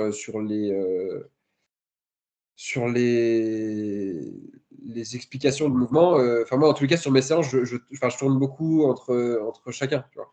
Il y en a qui préfèrent commencer par les membres sub, d'autres qui préfèrent commencer par les membres infs. Moi, en fait, dans mes séances, je n'ai pas une séance où je fais bas du corps, haut du corps. Moi, dans toutes mes séances, il y a tout. C'est mon fonctionnement. Donc, ça, c'est pareil, c'est ce que je te disais, c'est que peut-être certains ont des habitudes. Peut-être que ils faisaient une séance dominante du corps, d'autres qui faisaient une séance dominante bas du corps. Et voilà. Moi, sur mes séances, j'essaie quand même de travailler tout, parfois à des intensités un peu différentes. Voilà. Ok, ouais, c'est super intéressant. Et concernant tu mets des intensités, par exemple du travail avec charge, Ouais, tu demandes certaines intensités. Comment c'est tu ça. arrives à savoir qu'ils sont en bonnes intensités? Est-ce que tu fonctionnes avec un RPE au pourcentage de RM? Comment Alors, comment à la fin de la séance, tu te dis, OK, les mecs, ils ont fait ce que t'as demandé et t'es sûr. alors moi, je trouve que le travail RPE, il est hyper intéressant parce qu'il est au jour le jour. Tu vois, potentiellement, tu fais un 3RM aujourd'hui, le 3RM de demain ne sera pas le même. Tu vois, et ça, il n'y a que le RPE qui va pouvoir te le donner. Tu vois. Là, moi, pour le coup, j'ai fait des tests en début d'année. En début d'année, donc c'était au mois d'août ou début septembre. Donc moi j'ai pris tous mes mouvements généraux et en fait moi je leur mets les intensités. Euh, Ensuite en fonction des mouvements, parfois je leur mets en rep en réserve. OK. Donc en fait sur mes mouvements généraux, tu vois par exemple, je te prends un exemple bête, je te dis squat 80%. Les gars ils ont leur feuille avec le max individuel, enfin chacun a ses max. Ouais. Donc ça, ok, ça va leur donner un ordre d'idée. D'accord. Si demain, je te prends l'exemple, Quinton Coleman, il est fatigué, peut-être que son 160 au squat, il va passer à 140. C'est pas grave. En fait, ça, c'est vraiment justement au niveau du ressenti. D'accord. Sachant que mes tests max, j'ai pas fait de ARM. Je suis resté quand même sur des intensités 80-90%. Je suis pas monté au-dessus. Et parfois, sur mon exercice général, tu vois, ça peut partir sur un split squat, tu vois, sur un squat bulgare. Tu vois, et ça, par contre, on n'a pas fait de test max. Donc là, je vais leur mettre, vous faites 6 reps avec 2 ou 3 reps en réserve. Tu vois, au moins, ça leur parle et ils comprennent. En fait, du coup, moi, j'impose pas forcément tu vois, de faire des max tout le temps parce qu'en fait, c'est quelque chose qui est hyper chronophage et qui apporte beaucoup de fatigue. Mais en même temps, une séance de temps en temps de max, je trouve que ça te booste un peu la séance. Tu vois. Ça booste un petit peu la dynamique du groupe et c'est cool, tu vois, de se dire, OK, vas-y, là, tout le monde va autour, lui, il va faire un test max au DC. OK, cool. Tu vois. Après, à faire 3 fois dans la saison, moi, je ne le fais pas. Je l'ai eu fait quand j'ai commencé, d'avoir un test en début d'année, un test en milieu, puis éventuellement un test en fin pour avoir un bilan, mais je ne le fais plus parce que c'est trop contraignant sur différents points. OK. Comment je formule ma question? T'es moins sur un objectif de développement, étant donné le contexte de l'équipe, etc. Tu sais, tu faisais des rappels, etc. Est-ce que tu apportes une importance quand même à la progression des charges et quand même avoir du progrès dans ce que tu proposes tout au fil de la saison ou pas spécialement? Et si oui, qu'est-ce que tu mets en place pour dire aux joueurs, bah ouais, là, on voit ta progression, etc. Pas du tout. Pas du- Là, je Ok. fais. Enfin, ouais, moi, alors, enfin, je vais me tirer un peu une balle dans le pied, mais tu vois que mon mec, il fasse 140 en début d'année et 160 en milieu d'année en squat, je m'en fous. Franchement, je m'en fous. Moi, ce qui m'importe vraiment, c'est qu'ils se sentent bien sur le terrain et que ils soient capables de faire tout ce qu'ils veulent faire. Tu vois ce que je veux dire? Qui je pourrais te donner? Tu vois, Mapou, par exemple. Jonathan Mapou, c'est un pivot. Il a des qualités de fou, c'est un mec des îles. Et en fait, genre, un mec comme ça, c'est un mec qui est fort déjà de base. Sauf qu'en fait, si lui, dans le fonctionnel, je sais que maintenant, le fonctionnel, il est un peu utilisé à toutes les sauces, mais le fonctionnel, sa capacité à bouger sur le terrain. Si son fonctionnel, il n'est pas bon, c'est-à-dire qu'il n'est pas bon sur ses rotations, c'est qu'il ne se sent pas fort sur le tir, qu'il explose au contact, qu'il n'arrive pas à tenir un duel, et ben en fait, moi, ça m'importe peu qu'il ait augmenté son squat de 10 kilos. Tu comprends? Ouais. Et Ok. du coup, moi, ça m'importe peu. Moi, c'est vraiment alors, je peux pas te dire le feeling parce que ça fait un peu amateur, mais c'est vraiment le ressenti des joueurs. C'est est-ce que moi, je le perçois bien sur le terrain? Est-ce que le coach le perçoit bien sur le terrain? Et en fait, c'est tous ces paramètres-là qui sont hyper importants. Tu vois, là j'ai un joueur qui, l'année dernière, a quasiment pas joué parce qu'il avait les genoux défoncés par les tendinopathies. Et en fait, il n'arrivait plus à jouer. En fait, moi, je m'en fous que ses max soient augmentés. Moi, du moment où il peut jouer et qu'il se sente bien, qu'il soit capable de faire ce qu'il veut faire, et ben moi, c'est gagné, tu vois. Moi, c'est vraiment mon objectif. C'est que le gars soit vraiment à sa capacité de performance maximale. Et je ne suis pas sûr que le fait qu'il augmente son DC de 10 kilos, ça le rende plus performant sur le terrain. Ouais, mais sur un squat, par exemple, alors je dis pas que si tu gagnes 10 kilos sur ton squat, tu seras meilleur sur le terrain, mais tu peux quand même être meilleur sur le terrain si, Mais je sais alors, pas, tu as un déficit de force. je suis d'accord avec toi. Je suis d'accord avec toi. Mais dans tous les cas, nous, on fait un travail de force. Moi, je ne vais pas venir comparer ces anciennes valeurs à ces nouvelles parce que ce n'est pas forcément un truc qui m'intéresse. Moi, ce qui m'intéresse, c'est de me dire, OK, donc comment il se sent sur ce saut-là? Est-ce qu'il va haut de son point de vue à lui et de mon point de vue à moi, et même celui des coachs?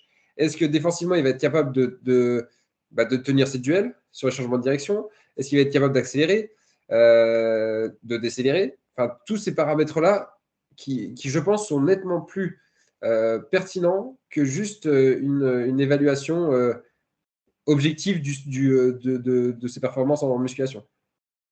Tu comprends? Oui, je suis d'accord avec ça. Après, Alors, t'es peut-être pas d'accord, mais c'est pas grave. En fait, c'est pas. Moi, je jugeais beaucoup les performances enfin, beaucoup. Je portais vraiment de l'importance à me dire, ouais, vas-y, il a augmenté son squat de tant de kilos, c'est bien, tu vois. Alors ça, je trouve que ça, c'est un truc qui est cool sur les centres de formation. Je trouve que c'est un travail qui est hyper intéressant sur les centres de formation parce que c'est des joueurs, comme je disais, qui ont besoin de développement individuel. Tu vois, là, moi, je m'en fous qu'individuellement, il soit, alors, qu'il soit pas en progrès physique. Je m'explique. En fait, peu importe qu'il gagne 2 centimètres sur son test de détente. En gros. Moi, ce qui m'importe, c'est qu'il soit efficace le week-end. S'il est bon le week-end, ok. Le jour, alors sans forcément attendre le jour où il sera pas bon, mais il y a des jours, avec, des jours sans. Mais l'idée, c'est qu'il soit dans sa capacité de performance maximale. Donc, si le fait de lui faire un squat, de l'activer et qu'il se sente, tu vois, à 100% physiquement au moment du match, tu vois, moi, j'ai réussi. Tu comprends? Ça, c'est comme mon handball. Est-ce que. Alors, il y a toujours. Les gars, ils peuvent toujours apprendre. Mais est-ce que tu penses que le développement technique d'un joueur international, il va encore beaucoup augmenter? Toi, je vais te prendre un exemple. Bon, je vais prendre un exemple un peu extrême, mais est-ce que, genre, LeBron James, aujourd'hui, il a besoin de se développer individuellement, techniquement? oui, on connaît la réponse. Tu vois en fait, c'est ça. Alors, je pense que c'est des mecs qui, s'ils sont à ce niveau-là, ils ont quelque chose. Alors, parfois, quand c'est des jeunes joueurs, genre 23, 24 ans, ok, il y a encore du travail. Mais quand c'est un mec qui a 32, 34 ans, même lui, l'investissement qu'il va mettre dans sa carrière pour se développer techniquement, bah, il sera plus. Lui, en fait, il veut rester sur ce qu'il fait et se sentir bien. Donc, en fait, ça, après, je pense que c'est comme tout. Tu vois, c'est individualisé dans la performance. Mais c'est pareil pour les coachs, tu vois, pour les entraîneurs. Tu vois, par exemple, un entraîneur, il va passer plus de temps avec un joueur, un jeune joueur, même s'il est pro déjà depuis quelques années, plutôt qu'avec un mec qui prendra sa retraite fin d'année ou l'année prochaine. Ouais. Et pourtant, le gars qui a marqué plus de buts, c'est le gars qui prendra sa retraite en fin d'année ou l'année prochaine. Bah, du coup, ça rejoint ma question initiale où je te demandais si tu étais plus du fait que tu sois plus dans un objectif de maintien, tu cherches pas du coup forcément la progression, d'où le fait que s'ils prennent tant de pourcentage d'amélioration sur des tests physiques ou Mm. sur un squat ou peu importe, du coup ça t'apporte un peu moins. Est-ce que ça peut pas être du coup je sais pas si tu fais beaucoup de tests ou pas, on pourra peut-être en parler un peu, mais ça peut être aussi le voir si juste s'ils se maintiennent, tu vois. Alors, c'est pareil. En fait, je dis ça, mais il y a des périodes dans l'année où je veux qu'ils se développent. Tu vois, quand ils arrivent en pré-saison, ils sont pas prêts à performer. Donc, obligatoirement, tu es obligé de les faire progresser. Mm. Sauf que, est-ce que quand tu commences le championnat, donc tu as 7 semaines, est-ce qu'en 7 semaines, tu as réussi à les emmener à leur niveau de performance à eux? Tu vois? Par exemple, euh, tu vois, je te prends un joueur, on va dire qu'en 2022, il était à son apogée physique. Ok, 2023, 2024. Là, nous, on reprend. Je reprends ma saison. J'ai 7 semaines pour le développer. Ok, je le développe. Est-ce que, est-ce que j'ai réussi à à l'emmener à ce niveau-là? Ou est-ce que, là, les gars, je ne les connaissais pas. Donc, en fait, moi, ce que je veux, c'est qu'ils soient prêts à performer et qu'ils se sentent bien, ce que je disais, et qu'ils soient à une capacité de performance la plus élevée possible. Ok, ça c'est fait. Ensuite, on a le bloc de première partie de saison. On arrive en janvier. Moi, en janvier, je dis au coach, en vrai, en janvier, ils vont en chier. Tu vois. Parce que, en fait, le truc, c'est que moi, en janvier, je ne considère pas que comment dire? Je ne considère pas que c'est la suite de la saison. En fait, c'est une nouvelle saison qui commence. Tu vois, tu as fait la première partie de saison, très bien. Deuxième partie de saison, ok. On commence. Le mois de janvier, tu as 6 semaines de prépa. Tu vois, avec la trêve internationale. Donc, ok, très bien. Donc, moi, en 6 semaines, moi, je dis au coach, en fait, l'idée, c'est pas qu'ils soient pareils, qu'ils soient au même niveau de performance qu'ils étaient à la reprise du mois de septembre, c'est qu'ils soient au-dessus. Donc, en fait, tu comprends ce que je veux dire? Cette progression-là, elle est à ces moments-là, à ces moments de période longue. Moi, en saison, comme je te disais, je ne vais pas aller chercher un développement de temps, de pourcentage de charge en plus sur les mouvements. Tu vois. C'est pas ça qui va me guider. Mm. Ok, Tu ouais, comprends? ouais, mais c'est intéressant parce que je fais parallèle parce que moi du coup comme je travaille avec un centre de formation, c'est pas Ouais, les mêmes objectifs bien et sûr. du coup je trouve intéressant de confronter un peu les différences. Mais encore une fois, il y a pas de vérité, Non, c'est non, deux non, il n'y a pas, contextes non, mais il y a complètement pas de, différents. comme Donc je dis, il y a pas de bien, enfin, il n'y a pas de bien, il n'y a pas de mal, c'est de merde. Ça, c'est dans l'entraînement en général. Enfin, il y en a qui fonctionnent complètement différemment de ce qui se fait ici en France ou que je fais moi. Et en fait, enfin, la qualité, elle est là, tu vois. Donc, mais ce que tu recherches, c'est que les gars, ils se blessent pas et qu'ils soient performants. En soi, c'est ça. ah Tu oui, vois. oui, Donc, c'est ça. dire moi, je fais mieux que lui ou il faut faire la méthode magique ou j'en sais rien. En fait, on s'en fout, tu vois, du moment où le gars, il est bon, il est prêt à performer et que tu as réussi à, à l'intéresser et à développer ses qualités physiques pour répondre aux exigences de la discipline, enfin, la problématique, elle est quand même en cours de résolution, quoi. Mhm. Ouais, ouais, je suis assez d'accord avec toi. Il y a un dernier thème, enfin un thème, c'est pas une petite thématique que je voulais voir Avec toi, c'est tout ce qui est un peu monitoring de la charge d'entraînement, le suivi Ouais. d'état de forme, etc. Est-ce que tu pourrais parler un petit peu de ta vision là-dessus et de ce que tu mets en place avec tes joueurs? Comme je disais tout à l'heure, sur le monitoring, nous, on n'a pas de GPS ou cardio au home, donc ça, c'est sûr que c'est une problématique, oui. Mais après, tu as toujours la problématique financière. Euh, Maintenant, comme je disais tout à l'heure, c'est que moi, au mois de janvier, j'individualise tu vois, au niveau de mes courses, enfin, de tout ce qui est développement aéro. Et là, du coup, tu te sers de ce qui se fait dans la littérature parce qu'en fait, tu n'as pas de valeur, tu vois, t'as pas de valeur enfin, objective. Donc, tu fais par rapport à ce qui se fait, à ce qui s'est fait dans les études, etc. Et en fait, après, tu individualises là-dessus. Donc ça, c'est au niveau du monitoring, mais c'est sûr que si tu as la capacité de voir tout ce qui est accélération, décélération, la durée des accélérations, l'intensité des accélérations, les distances parcourues, etc., tu vois, je pense que ça, c'est des paramètres de performance qui sont hyper importants. Tu vois, et ça permet de voir si, déjà, si tu as un athlète qui est fatigué ou pas, si tu as un athlète qui n'a pas envie de s'entraîner. S'il y a des facteurs que tu as besoin de développer dans la prépa, en fait, ça, c'est vraiment un indicateur qui est incroyable. Après, moi, je suis pas pour l'over data, tu vois. Genre, ça me. Je trouve que c'est une perte de temps, à part quand tu as un mec qui est capable de les traiter et qui a le temps de les traiter. Donc, c'est sûr que quand tu as des équipes de foot qui ont deux data scientists, en fait, c'est facile. Enfin, ça facilite les choses. Ou quand tu as un sport scientist, ça aide. Parce que lui, c'est son boulot, il a que ça à faire. Là, ici, c'est important d'avoir des datas parce que il en faut pour légitimer certaines performances ou pouvoir objectiver un certain niveau de fatigue. Euh, mais après, c'est toujours pareil, il faut avoir certains outils qui ne sont pas toujours à disposition. Donc moi, je suis sûr que je suis pour, hein, je ne peux pas te dire le contraire. Mais nous, on n'en a pas. Et sur le suivi d'état de forme, nous, on a un suivi d'état de forme qui reprend plusieurs choses, qui reprend déjà un questionnaire de Hooper avec tous les différents items.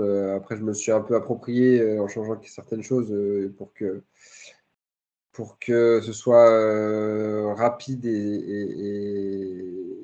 et simple pour les joueurs. J'ai les RPE. Et je voulais avoir une évaluation objective. Donc moi, j'ai choisi la force de préhension parce que c'était un outil qui n'était pas très onéreux et ça me permet quand même de sortir certaines choses. Et c'est plutôt. Enfin, là, moi, ça m'a sorti quand même des choses plutôt cohérentes depuis le début de saison. Euh, donc c'est bien. Tu vois, là, j'ai pris les valeurs en état de fraîcheur en pré-saison. J'ai repris des valeurs là à la reprise de janvier. Et après, je les compare en fait par rapport aux variations entre la première, la deuxième, la troisième, la première, la troisième, les, sur les forces de préhension. Et c'est important, je pense, d'avoir des valeurs objectives et de pouvoir les confronter et les corréler à des valeurs plus subjectives. Parce qu'un mec qui n'a pas envie de s'entraîner, il va te dire motivation zéro, il va te mettre sommeil zéro. Enfin, tu vois ce que je veux dire? Il peut trouver toutes les excuses pour. Tu vois, quand tu n'as pas envie, toutes les excuses sont bonnes. Tu vois. Donc voilà, c'est là-dessus que je gère mon suivi des plateformes. Tu fais quel outil, pardon, le force de préhension, tu fais quel Avec un outil? dynamomètre. Ok, Voilà. ouais, classique. Ouais, ouais, ouais. Ouais, ouais. Comme je t'ai dit, c'est pas un outil qui est très onéreux et pour l'utilisation que j'en ai, c'est parfait. Je peux le transporter où je veux, je peux l'utiliser partout. C'est très bien. Bon, c'est très bien. Après, c'est sûr que Bah, si tu as les cardio, c'est encore mieux. Si tu peux faire les tests HRV, c'est très bien. Enfin, tu as, plein de choses qui sont très cool. Hmm. Et ça, encore une fois, le parallèle avec les sports d'endurance, c'est incroyable. Parce que quand tu vois maintenant la science qui va dans les sports d'endurance, en fait, ça fait avancer les choses. Quand tu as les tests de lactate, tout ça, en fait, ça te parle. C'est des choses qui sont hyper intéressantes.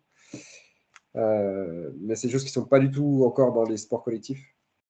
Mais parce que ça prend du temps et ça coûte de l'argent et que c'est pas dans les habitudes. Donc, en vrai, dans les sports courts, on est quand même beaucoup dans bon, on faisait ça, on va continuer de le faire. Ouais. Oui, ouais. C'est pas la première fois que j'entends ça. Ouais, ouais, beaucoup, beaucoup. Mais c'est pour ça, là, quand tu récupères un groupe qui a ses habitudes de travail, tu vas réussir à pas imposer, mais à faire passer un peu ton fonctionnement. Bah, c'est déjà pas mal, tu vois, c'est déjà pas mal. Même si certains vont pas forcément toujours adhérer parce que, bah, comme je dis, tu peux pas satisfaire tout le monde à 100%, mais Hmm. l'idée, c'est de trouver les meilleurs compromis pour que tout le monde puisse s'y retrouver. Ouais. Juste une petite question sur ton test de force de préhension. Ouais. Ça t'arrive de le faire à des moments précis pour certains joueurs que tu estimes fatigués, ou tu te dis là, il y a peut-être un petit risque. Bon, bah tiens, je vais faire le test. Ça t'arrive de temps en temps, ou alors tu fais juste Non, moi, à je des fais. moments. Alors, je fais. Bon, je vais te l'expliquer un peu précisément. Ce que je fais. Force de préhension avant chaque séance de muscu. Donc, on a 2 séances de muscu par semaine. Je le fais, on va sur une semaine classique, lundi, mercredi. Avant la muscu. Donc, dès qu'ils arrivent, bam. Euh, à ce même moment, ils remplissent le questionnaire de Hooper. Et en fin de journée, enfin, à la fin de chaque journée, ils remplissent le questionnaire et les RPE. D'accord, même après le match. Même si moi, je considère que les RPE du match ils doivent être supérieurs à tout le reste de la semaine, moi, je vais avoir le ressenti. Moi, par exemple, dans ma planif, je considère que les matchs, en termes d'intensité et de volume, c'est mon pic de la semaine. Ok. Mais je sais qu'il y a une des manières de faire, en tout cas, c'est de mettre une séance dans la semaine à des intensités ou à un volume plus élevé que le match, Bien sûr. pour que le match soit perçu de manière plus facile, grossièrement, je Ouais, dis comme ça. c'est vrai, ça se fait. Après, est-ce que, comment dire? C'est juste avoir ton avis là-dessus, toi, comment tu le vois, Alors, toi, moi, ta sur le fond, réflexion je suis pas, derrière. alors, franchement, je suis pas contre du tout. Mettre une séance qui est difficile dans la semaine, mais est-ce que l'investissement et du coup, l'investissement physique et mental sera similaire à celui du match? Impossible. Impossible. C'est impossible que les gars mettent autant d'intensité que ce qu'ils peuvent mettre sur une opposition réelle. Tu vois. Les paramètres que tu vas trouver en match officiel, tu peux les retrouver nulle part ailleurs. Tu peux les retrouver Ouais, même sur un mais match amical, même sur un match amical, tu peux pas les retrouver. tu peux jouer sur d'autres paramètres, tu peux jouer sur le volume, le contenu que tu mets, etc. Ouais, bien sûr, bien Évidemment, sûr. Non, mais la... en fait, là, après, faut que tu joues sur les règles. Mais par exemple, tu vois, tes temps de repos, peut-être que tu vas mettre un volume de. Peut-être que tu vas mettre un volume d'1 heure et demie ou 2 heures sur ta séance de hand. Prends déjà ton temps effectif. Est-ce que ton temps effectif, il va être aussi important que celui que tu vas mettre en match? C'est possible. C'est possible. Est-ce que le nombre d'accélérations ou le nombre d'intensités que tu vas mettre dans ta séance, elle sera le même que celui que tu vas mettre en match? C'est possible. Sauf que un match, tu as 60 minutes. Potentiellement, je vais prendre un gars qui joue beaucoup, 45 minutes. En 45 minutes, le gars, il va avoir tant d'accélération. Un mec sur un entraînement, il va avoir 2 heures d'entraînement. Il va avoir peut-être autant d'accélération que sur un gars, sur 2 heures d'entraînement, il va avoir autant d'accélération que sur 45 minutes de match. Tu vois ce que je veux dire? Donc, Hmm. ok, tu auras les mêmes données entraînement-match, mais est-ce que tes valeurs, euh, elles seront comparables? Tu vois, c'est ça le truc. Moi vraiment, Ouais. je reste persuadé que c'est possible de faire des intensités très dures. Tu vois, je pense que ils ont fait des séances cardio là avec moi cet hiver qui étaient plus difficiles que ce qu'ils ont fait en match.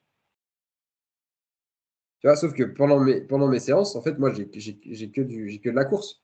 Tu vois, il n'y a pas de ballon, il n'y a pas de contact, il y a pas de saut. Tu vois, là, je reste vraiment sur une seule filière, une seule action motrice.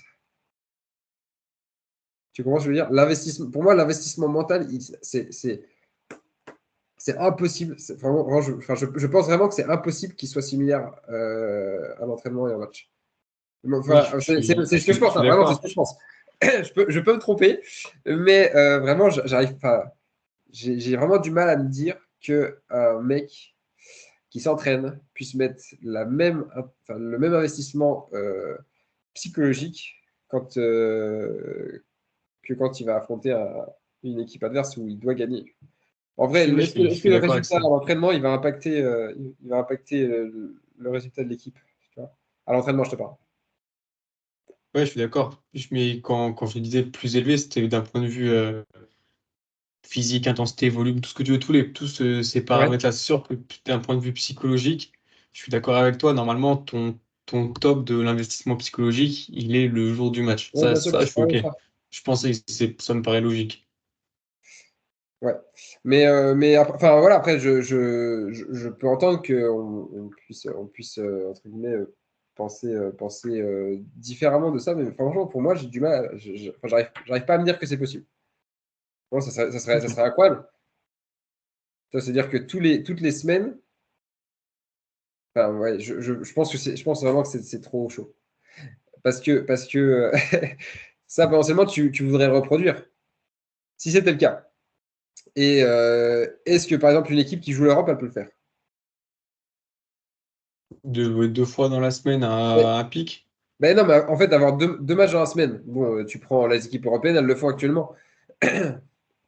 Mais est-ce que, avec ça, tu peux te rajouter une séance en te disant, bon, tu sais quoi, là, il faut qu'on mette une séance qui puisse te stimuler suffisamment pour que l'intensité, enfin, pour que ce soit supérieur au match. Je pense que quand tu as deux matchs par semaine, c'est impossible. Oui, bah oui, c'est un contexte différent. Je Après, pense que quand tu as enfin, déjà, quand tu as deux matchs par semaine, tu vois comme les équipes elles galèrent. Tu vois Limoges, tu vois Toulouse. Toulouse, ils sont en galère là. En plus, là, ils ont eu des PT. Tu vois, je pense que c'est compliqué parce que c'est des contraintes qui sont vraiment difficiles. Donc, est-ce que toi, dans l'entraînement, tu vas te dire, bah, tu sais quoi, en fait, go, viens, on se met un deuxième match dans la semaine. Tu vois ce que je veux dire? je suis d'accord. Je suis d'accord sur 2 matchs par semaine, ça me Oui, paraît compliqué. oui, mais Ma du coup, question, c'est de faire un match. c'est ce qu'on disait avant. C'est ce qu'on disait avant. Oui, Non, mais même quand tu as qu'un match par semaine. Genre là, nous, aujourd'hui, on joue pas l'Europe. Est-ce que c'est intéressant de mettre des situations qui peuvent se rapprocher de l'intensité et du volume du match. Ok. Mais potentiellement, si tu entraînes 1 heure et demie, je pense que 1 heure et demie à haute intensité, c'est pas mal quand même. Tu vois, c'est déjà pas mal. Donc, même si tu entraînes 1 heure et demie, on va dire que ça te fait, allez, peut-être 1h10. C'est déjà pas mal. 1h10 effective. Tu as 1h10 effective. Est-ce que pendant tes 1h10, tu vas être capable de mettre l'intensité que tu vas mettre en match? On verra la même question qu'avant. Moi, je ne pense pas, mais même si c'était le cas, ça veut dire que potentiellement, tu joues deux matchs dans la semaine. On est d'accord? on est d'accord, ouais. Mais du coup, ça veut dire que tu te tires toi-même une balle dans le pied en te disant, c'est quoi, on va faire comme les équipes européennes, apporter de la fatigue, faire comme si on avait un deuxième match, mais au final, on a que les avantages. On a que les inconvénients de la Coupe d'Europe sans avoir les avantages. Ouais, mais c'est pas. Il y a quand même tout le contexte du match, comme tu l'as dit, avec la charge mentale, les déplacements, il y a tout ce côté-là Bien sûr, aussi que tu vas pas bien sûr. retrouver sur un entraînement. Je suis Donc, d'accord avec toi. c'est pas comparable à un match. C'est pas comparable à un match, mais tu peux mettre des intensités ou ce genre de choses. Ah, bien Pour sûr. moi, Mais non, mais moi, je suis complètement d'accord avec toi. Moi, je suis pour les intensités. euh, Parce que c'est ça qui va te faire, ça qui va te faire progresser, tu vois. C'est pas ton volume, tu vois, ton volume on s'en fout du volume. Enfin, tu vois, le volume, tu vas le faire en prépa, tu vas le faire quand tu vas faire l'aéro, tout ça, tu vas l'avoir ton volume. Euh, oui. Maintenant, c'est les intensités qui vont faire que tu vas être capable de gagner un duel à 45e, de prendre un tir à 10 mètres quand tu vas être en difficulté. Tu vois, c'est de ça. Et du coup, c'est hyper intéressant de l'avoir et de le faire. Mais du coup, c'est sûr que si tu enlèves tous les paramètres oui, de voyage, tout ça, de match, c'est intéressant de se rapprocher des intensités du match. C'est sûr que c'est intéressant. Parce que sinon, tous les week-ends, tu as des pétés parce que les gars, ils sont incapables de reproduire l'intensité du match. Oui. Donc, c'est important que les gars, ils soient capables, tant au niveau nerveux qu'au niveau musculaire, de tout le complexe, qu'ils soient capables d'encaisser les intensités d'un match. Je pense que Ouais. c'est indispensable. Mais même en muscu, et encore, il y a des choses que peut-être tu aimerais faire, mais punaise, si tu veux tout prendre en compte, C'est c'est- chronophage. Tu t'en mais sors en fait, c'est plus. même pas chronophage, mais c'est qu'en fait, tu es obligé de faire des choix à un moment donné. Ah, c'est sûr, ouais. Tu vois, c'est con, mais tu sais, des fois, tu as des contraintes mécaniques. Ben, en fait, tu aimerais bien. Tu vois, genre là, il y a 3 semaines contre Istres, j'ai notre demi-centre qui va jouer qui va taper le pivot de Istres, qui va défendre dessus. Donc en fait, ben, c'est sûr que tu as une contrainte mécanique qui est supérieure à ce que ton corps il peut encaisser. Donc après, tu as beau faire, t'as beau te dire, punaise, mais c'est sûr qu'il faut que je travaille il faut que je mette des grosses intensités sur la rotation. Mais le truc, c'est que le gars, il fait 120 kilos, l'autre, il va faire 70. Mais tu as beau faire toutes les rotations du monde, entre guillemets, sauf si tu fais ça tout le temps, ben, ça va péter. Tu vois ce que je veux dire? Tu Il y a des comprends en limites. fait, c'est Oui, il y a ce que je des. te dis, c'est qu'en fait, tu as des choix à faire parfois. C'est un casse-tête. Excuse-moi, je t'ai Ouais. coupé, du coup, tu allais dire. Non, je disais que forcément, tu peux te rapprocher de certaines choses, mais à un moment donné, tu vas être limité. Enfin, tu peux pas indéfiniment, tu peux pas tout faire indéfiniment pour, comment dire, pour résister à tout. Bah oui, c'est Tu ça. peux En fait, tu as pas- tellement de contraintes. Déjà, de toi envers toi-même. C'est quand tu as un saut, tu as un changement de direction, une accélération. Là, c'est déjà des contraintes que tu as envers toi-même. Et en plus, au hand ou au rugby, tu as des contraintes externes. Tu vois, et ça, il faut que si tu prends tout en compte, chaque mouvement, ben, en fait, tu as des choix à faire. Et sur certains profils, ben, peut-être que il y a des mouvements que tu vas être obligé pas de négliger, mais de faire moins régulièrement. Tu vois, et ça, ça fait partie de la complexité et des dilemmes de la prépa physique. Tu vois. Si tu pouvais tout prendre en compte, ce serait incroyable. Mais c'est dur, Mhm. quoi. Ouais, c'est compliqué. Ouais, Et du coup, j'ai quelques dernières questions à te poser là pour conclure le podcast avec quelques questions un peu plus rapides. ouais, Ça fait déjà plus d'1h45 qu'on parle, une heure, ça passe, ça- ça- ouais, ça passe vite, hein. La première, c'est qu'est-ce que tu conseillerais aux jeunes prépas qui nous écoutent ou aux entraîneurs, peu importe, dans un objectif de formation un peu continue, tu vois, tu parlais que tu écoutais des échanges, etc. Est-ce que tu as des livres, des podcasts, ce genre de choses à conseiller? Alors, moi, je pense que pour la formation, enfin, quoi qu'il arrive, en fait, je trouve que la prépa, elle est en perpétuelle évolution. Et en fait, tu vois bien que maintenant, les anciens prépas, ils se font un peu dépasser par la nouvelle génération. Mais parce que en fait, les méthodologies et la façon de voir les choses et la façon aussi de diffuser les choses, elle a vraiment évolué. Et je pense que ça, c'est le cours naturel des choses, tu vois. Et c'est dur parce que pourtant, tu as des prépas de renom, en fait, qui perdent un peu le fil parce qu'il y a une nouvelle génération de prépas compétents qui arrivent et avec plein de connaissances, plein de compétences, une façon de communiquer qui est différente d'avant. Et du coup, moi, je pense que là-dessus, c'est ouais, toujours rester un peu à l'affût de ce qui se fait, de vraiment être dans l'échange. Tu vois, genre, c'est ce on avait déjà discuté de ça quand je t'avais eu au téléphone. Tu vois, je trouve que le partage d'expérience, c'est génial. Tu vois, c'est génial. Euh, avoir des cas concrets, des formations. Alors, pour les formations, moi, je suis un peu mitigé parce qu'aujourd'hui, tu vois, tu as des formations pour tout et rien. En fait, c'est juste pour faire de l'argent. Mais c'est normal parce que c'est un secteur sur lequel il y a de plus en plus de monde et du coup, il y a de plus en plus d'argent. Et du coup, tu as de plus en plus de vices. Normal. C'est comme tout, tu vois. Mais je trouve que déjà, le partage d'expérience, les les différentes façons de travailler sont cool, tu vois, sont hyper intéressantes à entendre, même si c'est pas forcément ce que toi tu fais.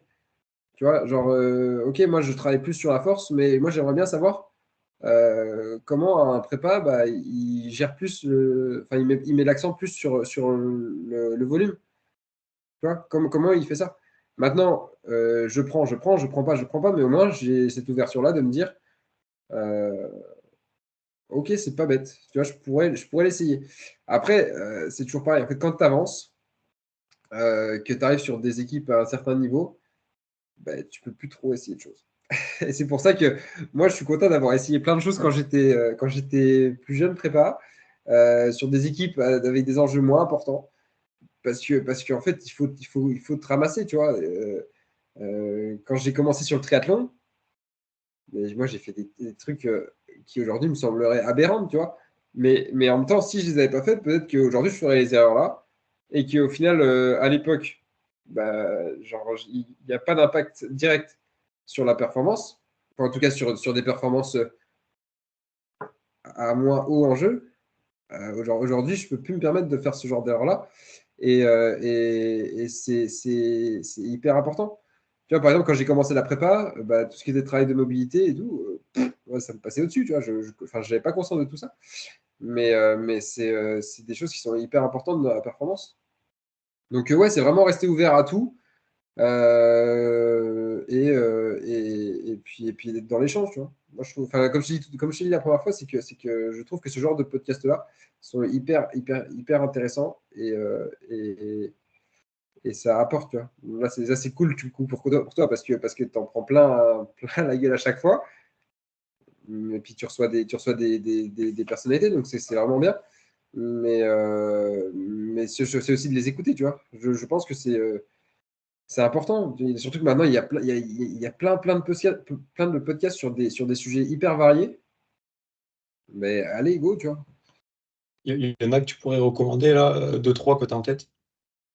Alors, ouais, il y a celui de Renouise, qui est bien, surtout sur le travail d'endurance. Je trouve vraiment hyper intéressant. Euh, il y a celui de Loop sur l'endurance. C'est pareil, c'est beaucoup sur comment dire, sur les sports d'endurance, qui est quand même pas mal. Tu as celui des entraîneurs, qui est pas mal. J'ai plus le nom, mais on en a parlé la dernière fois. Secret d'entraîneur, ouais. Secret d'entraîneur, ouais. En fait, là-dessus, c'est bien parce que ça se cantonne pas seulement qu'à la prépa physique, tu vois. Ouais, Et c'est vraiment la bah, performance, ouais, le exactement. C'est le sport. monde, c'est le monde du sport, de la performance, tu vois, mais c'est cool. Et je trouve que c'est des podcasts qui t'apportent beaucoup. Ouais. Et puis il y avait aussi celui de Aurélien Broussel-Derval aussi qui était bien. Mais, mais voilà, ouais, ça c'est, enfin, voilà, c'est des. Sans forcément en fait que les personnalités invitées, enfin que les invités soient forcément des personnalités, plutôt dans ce sens-là. Mais c'est cool, tu vois. Même potentiellement un mec qui entraîne une équipe région ou une équipe de départ, qui met en place des choses, tu vois, c'est cool. J'ai été jury du diplôme universitaire de prépa physique pendant 4 ans. Et en fait, je trouve ça hyper intéressant, tu vois, de voir comment ils abordent les choses avec des moyens qui sont moins importants que ceux que nous, on a dans les clubs de haut niveau. Tu vois, c'est toujours pareil. Enfin, pour le coup, moi, j'ai eu de la chance, c'est que j'ai bossé pendant longtemps avec enfin, dans des conditions de ouf. Tu vois, que ce soit au CEP, les infrastructures, c'était dingue. T'as pas de limite de matériel. Je suis parti en Chine, les infrastructures, c'est des trucs de fou. Franchement, c'est des trucs de fou. Et au final, là, tu arrives à Saint-Raphaël. Donc là, pour moi, c'est l'expérience en termes de confort matériel la plus faible, tu vois. C'est plus dur de travailler ici avec les outils qui sont mis à ta disposition. Mais en fait, là, tu te dis que tu es déjà dans un confort de fou. Alors que tu en as qui bossent avec quoi? Qui ont 3 haies, qui ont 2 10 de 5 kilos qui se battent dans le garage. Et en fait, il faut qu'ils fassent quelque chose avec un groupe de 20. Donc en fait, ça c'est cool. Et je pense que c'est important un peu de temps en temps de revenir un peu aux bases, de se dire, punaise, si là je pars en déplacement demain, j'ai pas accès à une salle de muscu, j'ai un groupe de 15 athlètes à entraîner, je fais quoi? Ouais, et ça c'est cool, c'est cool. Et pour revenir à la Ouais. première expérience, c'est que quand j'ai commencé à Longwy, mais en fait, c'était un peu ça. Tu vois, c'était un peu ça. En fait, ok, tu emmènes un peu de matériel, tu emmènes des haies, etc., etc. Mais en fait, en termes de. Tu vois, pour développer la force, tu vois, c'est mignon d'avoir 2 haies. Mais tu vois, c'est pas. Tu vois, tu vas pas faire de la plie haute avec des débutants, quoi. Ouais. J'ai Donc voilà. une avant-dernière question pour toi. Euh, pour toi, c'est quoi un bon entraîneur? Ou un bon prépa, peu importe. Parce qu'un prépa est un entraîneur, comment tu définirais quelles sont les qualités essentielles selon toi d'un bon prépa?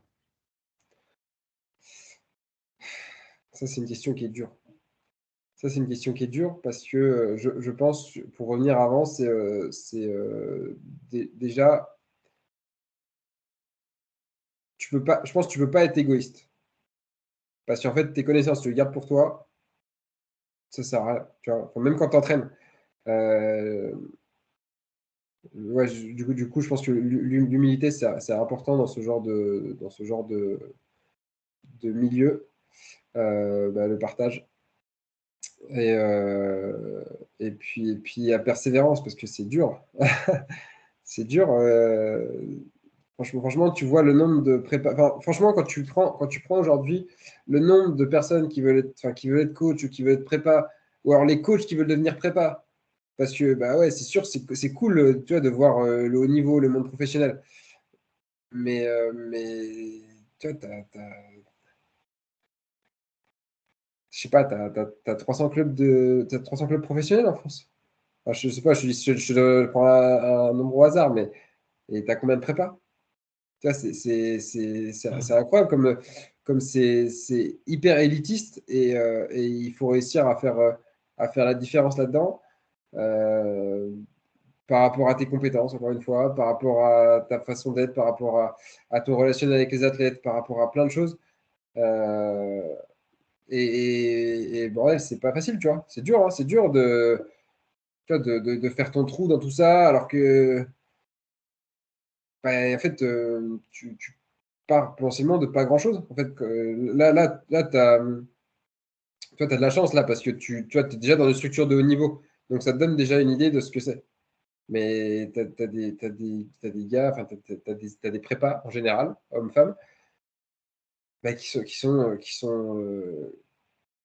vont commencer dans leur club formateur où ils jouent au foot et ils vont faire la prépa de l'équipe une.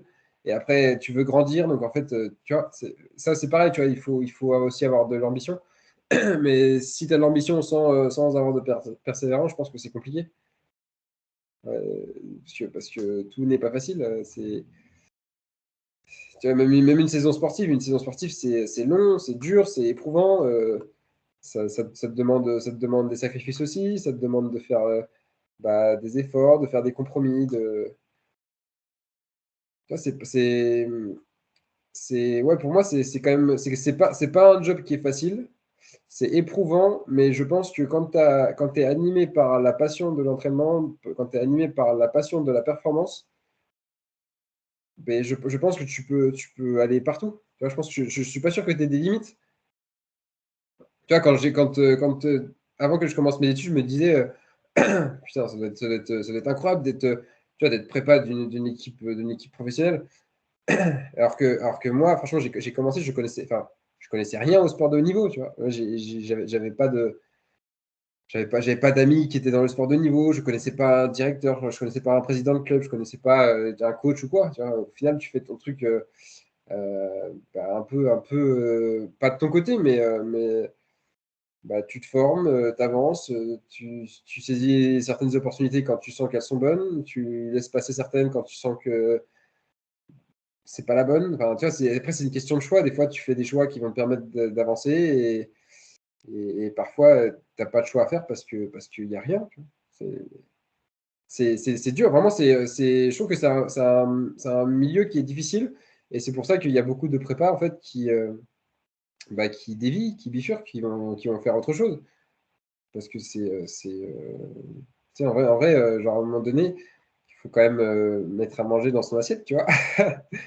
Et en fait, tu vois, j'ai conscience du privilège que j'ai d'être où je suis et d'avoir fait ce que j'ai fait. Mais en fait, du jour au lendemain, genre moi, dans 6 mois, on me dit bah écoute, Guillaume, on ne te conserve pas. Bah ok. Enfin, tu vois, tu sais, t'es un sportif de haut niveau, tu vois, tu te blesses, peut-être c'est fin de carrière. Tu vois, parfois tu rebondis, des fois tu rebondis pas. Enfin, c'est comme ça, en fait, c'est comme je disais, c'est éprouvant, c'est dur. C'est dur. Mais c'est beau, tu vois, les émotions que tu en tires, bon, moi, les émotions que tu as avec les gars, le partage, enfin, c'est des trucs que tu retrouves nulle part ailleurs. C'est incroyable, c'est incroyable. Et ça, tu peux faire tout ce que tu veux. C'est, c'est, c'est- Ça t'anime, tu vois. Genre, t'attends pas que, bah, tu sais, que le président il vienne te voir en te disant putain, tu fais vraiment du bon boulot, que les joueurs ils viennent te voir en te disant putain, mais c'est grâce à toi que je suis là, tu vois. En fait, ça arrivera pas. Ça arrivera pas. Juste, tu vas te dire putain, les gars, ils sont bien, ils sont en forme, tu gagnes les matchs. En fait, c'est ta reconnaissance. Donc, c'est sûr que quand tu es sur des sports individuels, c'est plus facile parce que tu es plus lié à ça. Tu as moins d'interférences. Mais tu vois, comment dire, les retombées que tu as euh, quand c'est lié à la performance, c'est c'est jouissif, tu vois. Vraiment, c'est incroyable. Ouais. C'est hyper intéressant, je te rejoins là-dessus. Dernière question un peu pour clôturer la fin. Est-ce que tu aurais quelques mots à adresser aux auditeurs, quelques mots pour les personnes qui souhaitent progresser dans leur aventure de préparateur physique, d'entraîneur, etc. Quelques conseils à donner. Voilà, question un peu plus libre à la fin, si tu veux voilà, adresser quelques mots, faire transmettre un message. Ben, c'est ça, c'est toujours le petit moment à la fin où tu te dis qu'est-ce que je peux leur dire. Euh, Non, mais c'est ce que je te disais un peu avant, c'est que quand t'as tes envies euh, et que tu es animé par certaines choses, bah, en fait, il faut suivre ça, tu vois. Après, tu peux pas dire les phrases bateau dans croire en tes rêves, tout ça, tu vois. Parce que en vrai, c'est une réalité, mais ça reste quand même des phrases un peu bateau. Mais c'est des choses qu'il faut suivre. Donc, faut à un moment donné faire des choix. Et c'est con, mais peut-être que bah, tu sais, la soirée que tu as ratée il y a 6 ans parce que t'avais match avec ton équipe ou parce que fallait que tu révises ou parce que je ne sais quoi, tu vois, j'en sais rien. Mais en fait, c'est des choix à un moment donné qui vont faire que tu vas arriver où tu en es aujourd'hui. Et, euh, et je pense que tu vois, rien n'arrive au hasard. Tu vois, c'est tout. C'est que si tu fais des efforts, si tu travailles, si tu es vraiment animé et passionné par ce que tu fais, ben en fait, au bout d'un moment, alors récompensé, je sais pas, mais tu as toujours des choses qui se présentent à toi. Et après, il faut avoir, je sais pas si c'est la lucidité ou on va dire plutôt le flair de se dire, OK, là j'y vais ou là j'y vais pas. Parce que parfois, il y a des projets qui sont bourbiers et le fait d'aller sur un projet qui est bourbier, bah, peut-être que ça va te fermer la porte sur d'autres choses. Tout comme aller sur un projet qui te paraît un peu, tu vois, pas forcément brillant, mais peut-être que ça va t'ouvrir des portes d'un chemin plus cool. Donc, franchement, il y a pas de vérité. C'est pas parce que tu as fait ça, ça, ça. C'est pas parce que tu as un master et que l'autre, il y a une licence que tu vas aller plus loin. Tu vois, en fait, ça veut rien dire. C'est juste tes compétences, tes connaissances, ta façon de transmettre. et tout ça. Enfin, voilà, je pense que c'est impossible de dire ouais, il faut que tu fasses ça. Enfin, si la recette miracle existait, ça se saurait. Hein. Mais pour ça, et même pour l'entraînement pur, tu vois, comment faire pour que tes athlètes ne se blessent pas si ça existait, ouais, on serait plus embêté, tu vois. Mais ça n'existe pas. Mais en même temps, c'est ça qui fait aussi la richesse de notre métier. Sinon, ça Ouais. serait un peu monotone, je pense. Donc c'est cool, tu vois, d'avoir un peu ce stress tout le temps à te dire putain, qu'est-ce que je peux faire, qu'est-ce qu'il faut que je fasse pour que mon groupe il me suive et pour que ça adhère et pour que les gars soient performants. Tu vois, en fait, c'est des problématiques qui dépassent même l'entraînement, tu vois, enfin, qui dépassent l'entraînement pur. Tu vois, c'est bien beau de savoir comment développer l'explosivité, tu vois, c'est bien beau ça. Mais en fait, si ton groupe il adhère pas à ce que tu proposes, certaines fois, bah, en fait, je pense qu'il faut que ton groupe ou ton athlète, il ait confiance en toi, tu vois. Même si des fois, tu vas avoir envie de te barrer parce que il te saoule, tu vois, ça va arriver, tu vois. Bon, franchement, il y a des fois où je me dis, putain, mais redescends Guillaume parce que c'est dur, tu vois. Mais c'est normal parce que tu gères des humains. C'est comme ça. Les gars, ils ont leur changement d'humeur, ils ont ça, et il faut réussir à jongler avec tout ça. Et c'est ça aussi qui fait, comme je t'ai dit, la beauté de la prépa, enfin de l'entraînement en général. Ouais, je te rejoins là-dessus. Hein, je te rejoins là-dessus. J'ai pas grand-chose à rajouter, mais mis à part du coup te remercier pour ton intervention sur le podcast, parce que du coup on arrive à la fin. Merci Mm. d'avoir répondu présent, d'avoir répondu à mes questions, d'avoir apporté de la nuance. Même quand j'étais titillé un petit peu à certains moments, c'était hyper enrichissant. Donc merci à toi. Avec plaisir. C'est très cool, Yann. En tout cas, moi, comme je t'ai dit quand on s'est eu au téléphone, c'est que je trouve que ton initiative, elle est vraiment cool. Et puis, bah, je t'encourage à fond là-dedans et à continuer parce que c'est top, tu vois, vraiment, c'est top. Donc, bravo à toi. Merci. Et puis, bon Merci, courage pour la merci. suite, du coup. Ouais, ouais, merci. Et puis, quand vous venez à Nîmes, là, dans 4 semaines, je crois, 5 semaines, bah, viens avec l'équipe et on se verra. À Saint-Raphaël, du coup, t'as dit à Nîmes, mais à Et- Saint-Raphaël, du coup. non, quand on joue contre Nîmes. Quand vous venez avec Nîmes. Ah oui, je sais, ouais, vous jouez chez nous. Ouais. Ah oui, voilà, oui, ok. Oui, Oui, ok. oui, Ouais, non, c'est d'accord, quand, oui. quand vous venez chez nous dans 4 ou 5 semaines. Oui, ok, ouais, ouais. Oui, c'est ça. Non, Ça marche. on revient pas à Nîmes. On a déjà pris Parnasse une fois.